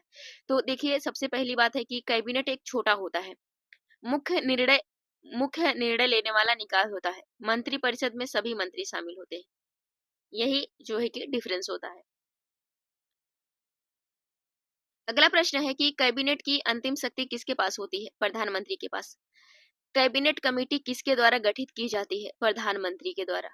प्रधानमंत्री की सलाह पर राष्ट्रपति द्वारा कौन से मंत्री हटाए जाते हैं? इसका सही उत्तर हो जाएगा किसी भी मंत्री को हटाया जा सकता है। अगला प्रश्न है प्रधानमंत्री का वेतन और भत्ता कौन तय करता है? इसका सही उत्तर हो जाएगा संसद। पार्लियामेंट के द्वारा प्रधानमंत्री का वेतन और भत्ता तय किया जाता है। अगला प्रश्न है प्रधानमंत्री के आवास का नाम क्या है? लोक कल्याण मार्ग, पूर्व में रेड रेड कोर्स रोड। अगला प्रश्न है प्रधानमंत्री को किसी भी सदन में बोलने का अधिकार किस अनुच्छेद के तहत मिलता है? यानी प्रधानमंत्री किसी भी सदन में बोल सकता है, चाहे वह लोकसभा हो चाहे राज्यसभा हो। तो नियम प्रक्रिया से, कोई विशेष अनुच्छेद नहीं है, लेकिन नियम प्रक्रिया के द्वारा वह बोल सकता है। प्रधानमंत्री की सचिवालय का नाम क्या है? पीएमओ, प्रधानमंत्री कार्यालय। प्रधानमंत्री कितनी बार कार्यकाल पूरा कर सकता है? कोई सीमा नहीं, अनिश्चित काल कार्यकाल तक वह जो है कि काम कर सकता है या पद पे रह सकता है। अगला प्रश्न है प्रधानमंत्री के इस्तीफे के बाद राष्ट्रपति क्या कर सकते हैं? इसका सही उत्तर हो जाएगा कि नई सरकार बनने के लिए सबसे बड़े दल यानी गठबंधन नेता को बुला सकता है। अगला प्रश्न है जब लोकसभा भंग होती है तब क्या प्रधानमंत्री और मंत्री परिषद का जो है पद समाप्त हो जाता है? नहीं, वे कार्यवाहक के रूप में बने रहते हैं, उनका पद समाप्त नहीं होता है, क्योंकि जब तक नया मंत्री नहीं आ जाता है, नया प्रधानमंत्री नहीं आ जाता है, तब तक वह अपने पद पर एक कार्यवाहक के रूप में बने रहेंगे। किसी प्रधानमंत्री में सबसे ज्यादा चुनावी जनसभाएं की? नरेंद्र मोदी। अगला प्रश्न है किस प्रधानमंत्री ने आपातकाल में प्रेस पर पड़े काले नियंत्रण लगाए? इंदिरा गांधी। अगला प्रश्न है किस प्रधानमंत्री ने पाकिस्तान के साथ शांति वार्ता की पहल सबसे पहले की? जवाहरलाल नेहरू। अगला प्रश्न है प्रधानमंत्री का सबसे बड़ा नैतिक कर्तव्य क्या है? लोकतंत्र और संविधान की रक्षा करना। लोकतंत्र और संविधान की रक्षा करना। अगला प्रश्न देखते हैं बच्चों कि स्वतंत्र भारत में कितनी बार कार्यवाहक प्रधानमंत्री नियुक्त किए जा चुके हैं? 2 बार। अब तक 2 बार जो है कि प्रधानमंत्री नियुक्त किए जा सकते हैं स्वतंत्र भारत में। गुलजारी लाल नंदा 2 बार। सबसे अधिक प्रधानमंत्री बनने वाले नेता कौन है? इंदिरा गांधी 3 बार। सबसे युवा प्रधानमंत्री कौन थे? राजीव गांधी 40 वर्ष के। सबसे वरिष्ठ आयु में प्रधानमंत्री कौन बने थे? मोरारजी देसाई 81 साल में। अगला प्रश्न है कि किस प्रधानमंत्री ने संपूर्ण क्रांति का समर्थन दिया? मोरारजी देसाई। आपातकाल के दौरान किस प्रधानमंत्री ने संविधान संशोधन का सबसे अधिक उपयोग किया? इंदिरा गांधी 42वां संविधान संशोधन। कौन प्रधानमंत्री अपने जीवन में ही शहीद कहलाए? इंदिरा गांधी और राजीव गांधी। किस प्रधानमंत्री का जन्म राष्ट्रीय एकता दिवस के रूप में मनाया जाता है? इंदिरा गांधी 19 नवंबर। अगला प्रश्न है कि कौन प्रधानमंत्री शांति के लिए नोबेल पुरस्कार के लिए नामांकित हुए? जवाहरलाल नेहरू। किस प्रधानमंत्री ने पहली बार जनता पार्टी सरकार का नेतृत्व किया? मोरारजी देसाई। प्रधानमंत्री बनने के लिए कौन सी योग्यताएं आवश्यक होती है? अगर प्रधानमंत्री बनना है उसके लिए कौन सी योग्यताएं आवश्यक होती हैं? तो संसद के किसी भी सदन का सदस्य होना या 6 महीने में बन जाना। अगला प्रश्न है प्रधानमंत्री बनने के लिए न्यूनतम आयु कितनी होती है? लोकसभा सदस्य के अनुसार 25 वर्ष और राज्यसभा सदस्य के अनुसार 30 वर्ष। अगला प्रश्न है क्या प्रधानमंत्री को भारत का नागरिक होना चाहिए? हाँ। क्या प्रधानमंत्री किसी अन्य देश की नागरिकता रख सकता है? नहीं। सबसे लंबी अवधि तक लगातार रहने वाले प्रधानमंत्री कौन थे? जवाहरलाल नेहरू 17 वर्ष। किस प्रधानमंत्री के इस्तीफे के बाद मंत्रिपरिषद का क्या होता है? स्वतः भंग हो जाती है। अगला प्रश्न है प्रधानमंत्री द्वारा संसद में पेश किया जाने वाला सबसे प्रमुख प्रस्ताव कौन सा है? विश्वास प्रस्ताव। भारत में कितने प्रधानमंत्रियों की हत्या हुई है? 2। इंदिरा गांधी, राजीव गांधी। कार्यवाहक प्रधानमंत्री का कार्यकाल अधिकतम कितना हो सकता है? जब तक जो है कि नया प्रधानमंत्री नहीं चुना जा सकता, क्योंकि प्रधानमंत्री का पद कभी खाली नहीं हो सकता। प्रधानमंत्री की सुरक्षा कौन सी एजेंसी करती है? Special protection group, SPG. SPG जो कमांडो होते हैं यह उनको दी जाती है। अगला प्रश्न है 42वां संविधान संशोधन किस प्रधानमंत्री के कार्यकाल में हुआ? इंदिरा गांधी। 44वां संविधान संशोधन किस प्रधानमंत्री के कार्यकाल में हुआ? मोरारजी देसाई। 52वां संविधान संशोधन दल बदल विरोधी कानून किस प्रधानमंत्री के कार्यकाल में हुआ? इसका सही उत्तर हो जाएगा राजीव गांधी। यह हुआ था 1985 में। अगला प्रश्न है 61वां संविधान संशोधन मतदान की आयु घटाना किस प्रधानमंत्री के कार्यकाल में हुई थी? राजीव गांधी। 18 वर्ष कर दी गई थी।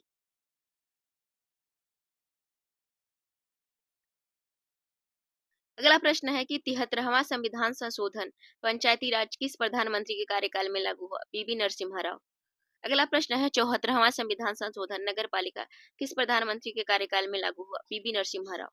86वां संविधान संशोधन शिक्षा का अधिकार किस प्रधानमंत्री के कार्यकाल में लागू हुआ? अटल बिहारी वाजपेयी।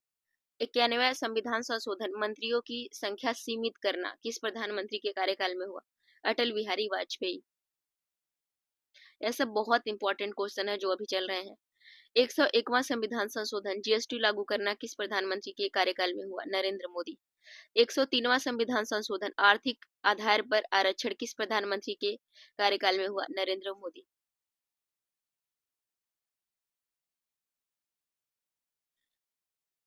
अगला प्रश्न देखते हैं कि प्रधानमंत्री के खिलाफ अविश्वास प्रस्ताव कहाँ प्रस्तुत किया जाता है? लोकसभा में। प्रधानमंत्री की नियुक्ति कौन करता है? राष्ट्रपति। प्रधानमंत्री की सलाह पर राष्ट्रपति क्या कार्य करता है? मंत्रिपरिषद का गठन करता है, भंग करता है, संसद सत्र आहूत करता है, अध्यादेश जारी करता है। मंत्रिपरिषद का वास्तविक नेतृत्व कौन करता है? प्रधानमंत्री। अगला प्रश्न है जब लोकसभा भंग हो जाती है तो प्रधानमंत्री कब तक पद पर बना रहता है? नई लोकसभा के गठन और नए प्रधानमंत्री की नियुक्ति तक। क्या राज्यसभा में बहुमत खोने पर प्रधानमंत्री इस्तीफा देना पड़ता है? नहीं, केवल लोकसभा में बहुमत अनिवार्य होता है। भारत में प्रधानमंत्री किस अनुच्छेद में उल्लेखित है? अनुच्छेद 74 और 75। भारत का कौन सा प्रधानमंत्री सबसे लंबी विदेश यात्रा पर गए? नरेंद्र मोदी। अगला प्रश्न है भारत में प्रधानमंत्री ग्राम सड़क योजना किस प्रधानमंत्री ने शुरू की? अटल बिहारी वाजपेयी। भारत में नीति आयोग के गठन की घोषणा किस प्रधानमंत्री ने की? नरेंद्र मोदी। भारतीय राष्ट्रीय स्वास्थ्य मिशन कब शुरू किया गया? 2005 में मनमोहन सिंह के सरकार में। प्रधानमंत्री सुरक्षा बीमा योजना किस वर्ष शुरू हुई? तो 2015 में। प्रधानमंत्री जनधन योजना का मुख्य उद्देश्य क्या था? वित्तीय समावेशन। किस प्रधानमंत्री ने मेक इन इंडिया पहल शुरू की? नरेंद्र मोदी। प्रधानमंत्री को त्यागपत्र किसे सौंपना होता है? राष्ट्रपति को। प्रधानमंत्री किस सभा में नेता होते हैं? लोकसभा में, यदि वे सदस्य हैं तो। अगला प्रश्न है कि प्रधानमंत्री के बिना मंत्रिपरिषद का कार्य क्या है? कुछ नहीं है। मतलब मंत्रिपरिषद कार्य कर सकती नहीं। सबसे कम कार्यकाल वाला प्रधानमंत्री अटल बिहारी वाजपेयी, मात्र 13 दिन के लिए। पहला गैर कांग्रेसी प्रधानमंत्री मोरारजी देसाई। अब तक के कितने प्रधानमंत्रियों का कार्यकाल पूरा किया गया है? अब तक कितने प्रधानमंत्रियों ने कार्यकाल पूरा किया है? जवाहरलाल नेहरू, इंदिरा गांधी, मनमोहन सिंह, नरेंद्र मोदी। इन्होंने पूरा अपना कार्यकाल कंप्लीट किया है। तो बच्चों इस तरीके से हमारा 200 क्वेश्चन कंप्लीट हो गया है। तो अगर आपको हमारा सेशन पसंद आया तो आप हमारे चैनल को सब्सक्राइब कर दीजिए और अपने फ्रेंड सर्कल में जरूर भेज दीजिए। अगर किसी भी प्रकार का संशय है, कोई दिक्कत है किसी प्रश्न में, तो वह कमेंट बॉक्स में हमें जरूर पूछें, उसका जवाब जरूर दिया जाएगा। और यह भी बताएं कि अगला सेशन जो है कि अगला जो टॉपिक है, किस टॉपिक से रिलेटेड आपको एमसीक्यू या फिर वन लाइनर प्रश्न ले आना है, तो उसके लिए जरूर बताएं। Thank you so much. अब हम मिलेंगे आपको अगले पार्ट में। अपना ध्यान रखें, अच्छे से पढ़ाई करें। जय हिंद दोस्तों। हेलो बच्चों, स्वागत है आप सबका सुबह आईएएस एकेडमी के इस विशेष सेशन में। तो बच्चों आज हम सब देखने वाले हैं केंद्रीय मंत्री परिषद और महान्यायवादी से रिलेटेड लगभग 85 प्लस क्वेश्चन, जो कि UPSC, UPPCS, BPSC, RORO, SSC, CGL, CHSL, NTPC, railway जो कॉम्पिटिटिव एग्जाम है जिसमें जीएस का पोर्शन होता है, उसमें पॉलिटी पूछी जाती है, तो यह आपके लिए बहुत ही इम्पोर्टेंट साबित होगा। तो बच्चों आप सबका समय वेस्ट न करते हुए हम शुरुआत करते हैं अपने इस विशेष सेशन की। तो आप सबके सामने सबसे पहला प्रश्न है, देखिए ध्यान से। सबसे पहला प्रश्न है, केंद्रीय मंत्री परिषद का उल्लेख भारतीय संविधान के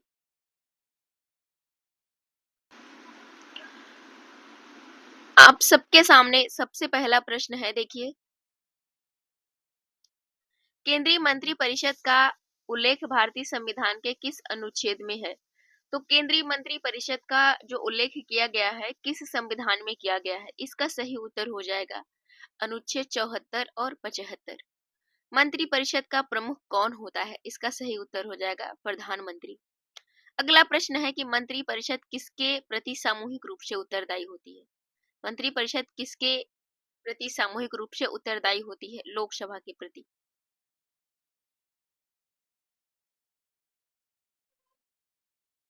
अगला प्रश्न है आपके सामने कि मंत्रिपरिषद में कितने प्रकार के मंत्री होते हैं? 3 प्रकार के मंत्री होते हैं। कैबिनेट मंत्री, राज्य मंत्री, उप मंत्री। ये जो होते हैं मंत्रिपरिषद में शामिल होते हैं। अगला प्रश्न है कि मंत्रिपरिषद के सदस्यों को कौन नियुक्त करता है? इसका सही उत्तर हो जाएगा राष्ट्रपति। मंत्रिपरिषद के सदस्यों को राष्ट्रपति नियुक्त करता है।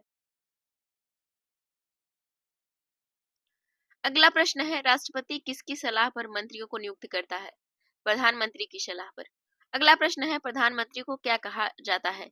यहाँ पे देखिए प्रथम प्रथम प्रथम एमंग इक्वल्स, सर्वप्रथम समकक्ष कहा जाता है। मंत्रिपरिषद का कार्यकाल किस पर निर्भर करता है? लोकसभा में बहुमत के आधार पर।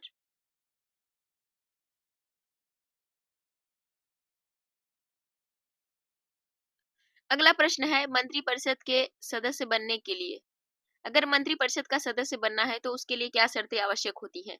तो संसद का सदस्य होना, 6 महीने में निर्वाचित होना। अगला प्रश्न है मंत्रियों को शपथ कौन दिलाता है? जो केंद्रीय मंत्रिपरिषद है उसके मंत्रियों को शपथ कौन दिलाता है?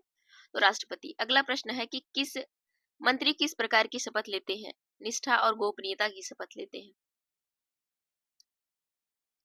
अगला प्रश्न है क्या संसद के बाहर से व्यक्ति मंत्री बन सकते हैं? हाँ, पर 6 महीने में संसद का सदस्य बनना अनिवार्य होता है।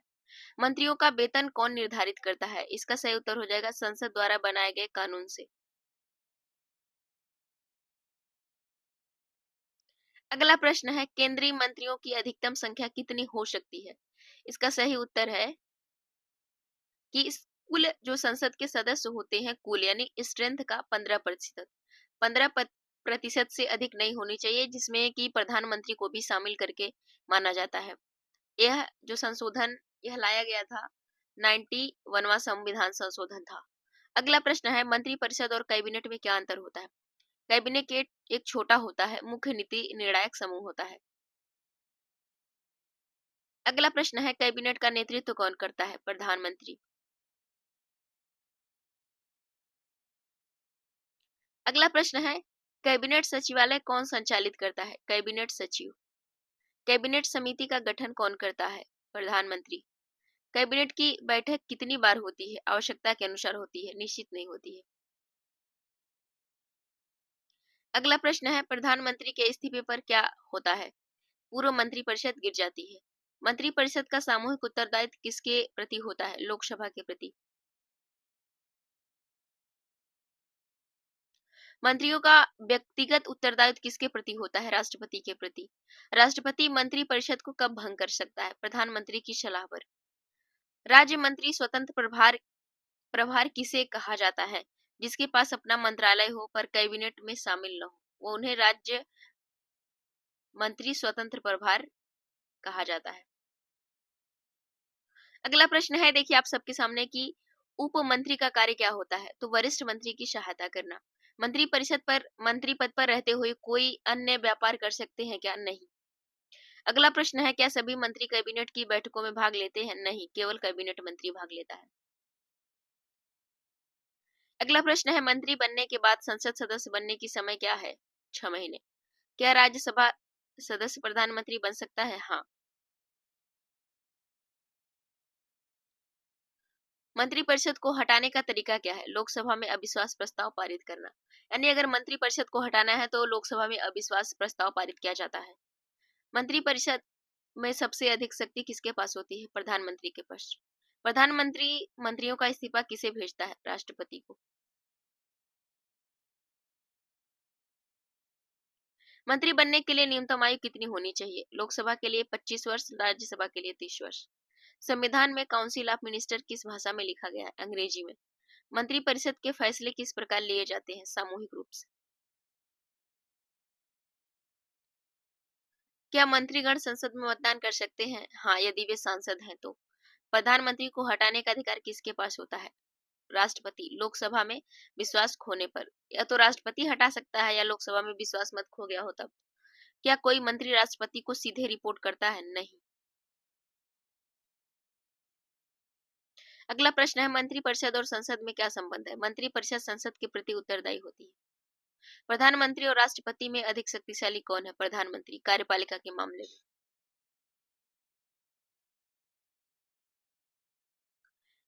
क्या मंत्री संसद के बाहर आने पर भी मंत्री पद पर कार्य कर सकता है? हाँ, 6 महीने तक। क्या कैबिनेट मंत्रियों की संख्या अस्थायी होती है? नहीं, प्रधानमंत्री की सलाह पर तय होती है।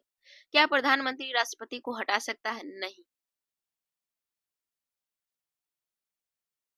क्या मंत्रीगण सदन में किसी भी बिल पर बहस कर सकते हैं? हाँ।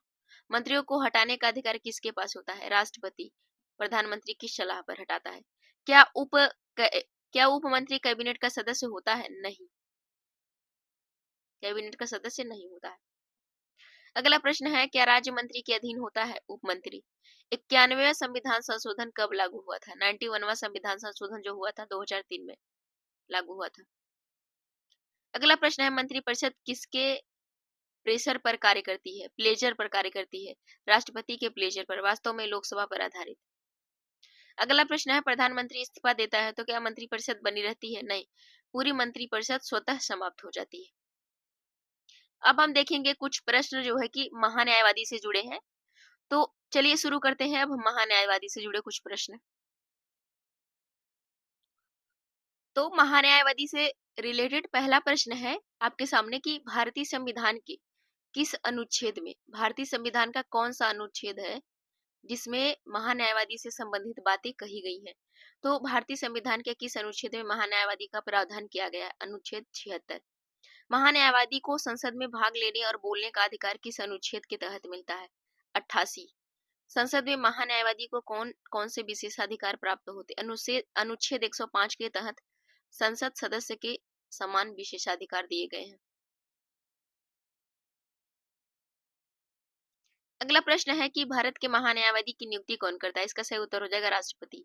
जो महान्यायवादी होता है वह जो भारत के राष्ट्रपति हैं उनके पश्चात पर्यंत पद धारण करता है, क्योंकि जब राष्ट्रपति चाहे तो महान्यायवादी को हटा सकते हैं। इसके लिए किसी भी विशेष प्रकार की प्रक्रिया का उल्लेख नहीं किया गया है हटाने का। तो यह जो होता है कि चाहे जब हटाया जा सकता है राष्ट्रपति के द्वारा। और महान्यायवादी की योग्यता क्या होती है? अगला प्रश्न, सुप्रीम कोर्ट के न्यायाधीश बनने के योग्य। तो कमेंट बॉक्स में हमें आप सब बताइएगा कि सुप्रीम कोर्ट के जो न्यायाधीश होते हैं बनने के लिए उनके लिए योग्यता क्या क्या होनी चाहिए, ये जरूर बताइएगा। भारत के पहले न्यायवादी कौन थे? तो एमसी सीतलवाड़।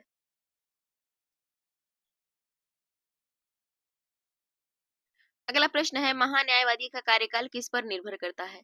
तो राष्ट्रपति के प्लेजर पर। महान्यायवादी की शपथ कौन दिलाता है? राष्ट्रपति। अगला प्रश्न है, महान्यायवादी का वेतन और सेवा शर्तों का निर्धारण कौन करता है? राष्ट्रपति। भारत सरकार का सर्वोच्च विधि अधिकारी कौन होता है? महान्यायवादी। राष्ट्रपति या केंद्र सरकार को कानूनी सलाह देने का कार्य किसका होता है? महान्यायवादी का। सुप्रीम कोर्ट और उच्च न्यायालयों में भारत सरकार का प्रतिनिधित्व कौन करता है? महान्यायवादी। संसद की कार्यवाही में भाग लेने का अधिकार किसके पास होता है? महान्यायवादी के पास। संसद की समितियों में भाग लेने का अधिकार किसके पास होता है? महान्यायवादी के पास होता है। भारत सरकार के कानूनी मामलों में सर्वोच्च सलाहकार का दर्जा किसे प्राप्त है? महान्यायवादी को। महान्यायवादी भारत सरकार के खिलाफ कोई केस क्यों नहीं लड़ सकता? क्योंकि यह संवैधानिक बाध्यता है। महान्यायवादी कोई अन्य लाभ का पद धारण कर सकता है या नहीं? नहीं कर सकता है। अगला प्रश्न है, क्या महान्यायवादी प्राइवेट प्रैक्टिस कर सकता है? हाँ, भारत सरकार के खिलाफ नहीं। संसद में बोलते समय महान्यायवादी कौन से प्रिविलेज मिलते हैं? उन्हें कौन कौन से प्रिविलेज मिलते हैं? तो संसद सदस्य के समान इनको जो विशेषाधिकार मिलते हैं। महान्यायवादी का दर्जा क्या होता है? संवैधानिक पदाधिकारी का। अगला प्रश्न है, क्या महान्यायवादी को न्यायिक पद पर नियुक्त किया जा सकता है? हाँ। क्या सॉलिसिटर जनरल संविधान में वर्णित है? नहीं। क्या एडिशनल जनरल संविधान में वर्णित है? नहीं। अगला प्रश्न है, राज्य स्तर पर महान्यायवादी के समकक्ष कौन होता है? महाधिवक्ता। अनुच्छेद 165। क्या महान्यायवादी मंत्रिपरिषद का सदस्य होता है? नहीं। संसद में वोट देने का अधिकार किसके पास नहीं होता है? महान्यायवादी के पास नहीं होता है। अगला प्रश्न है, महान्यायवादी का वेतन किसके समान होता है? सुप्रीम कोर्ट के न्यायाधीश के समान। क्या महान्यायवादी लोकसभा राज्यसभा दोनों में भाग ले सकता है? हाँ। महाधिवक्ता और महान्यायवादी में मुख्य अंतर क्या है? महान्यायवादी केंद्र सरकार का विधि अधिकारी होता है, महाधिवक्ता जो होता है राज्य सरकार का विधि अधिकारी होता है। अगला प्रश्न है, क्या महान्यायवादी के लिए महाभियोग की प्रक्रिया लागू होती है? नहीं, राष्ट्रपति के प्लेजर पर ही हटाया जा सकता है। तो बच्चों, इस तरीके से जो है कि हमारे जो 85 प्लस क्वेश्चन है वह कंप्लीट होते हैं। पहले जो केंद्रीय मंत्रिपरिषद से रिलेटेड है उसमें लगभग 50 क्वेश्चन है, और जो महान्यायवादी है उनसे रिलेटेड लगभग 30 क्वेश्चन है, क्योंकि यह बहुत कोर एरिया नहीं है, कई बार क्वेश्चन पूछे जाते हैं। तो इस तरीके से हमारा सेशन कंप्लीट होता है। अगर आपको हमारा सेशन पसंद आता है तो हमारे चैनल को सब्सक्राइब कर दीजिए, अपने दोस्तों को शेयर कर दीजिए। किसी भी प्रकार की दिक्कत आती है या फिर कोई कंफ्यूजन होता है किसी क्वेश्चन में, तो हमें जो है कि कमेंट बॉक्स में जरूर बताएं, जरूर पूछें।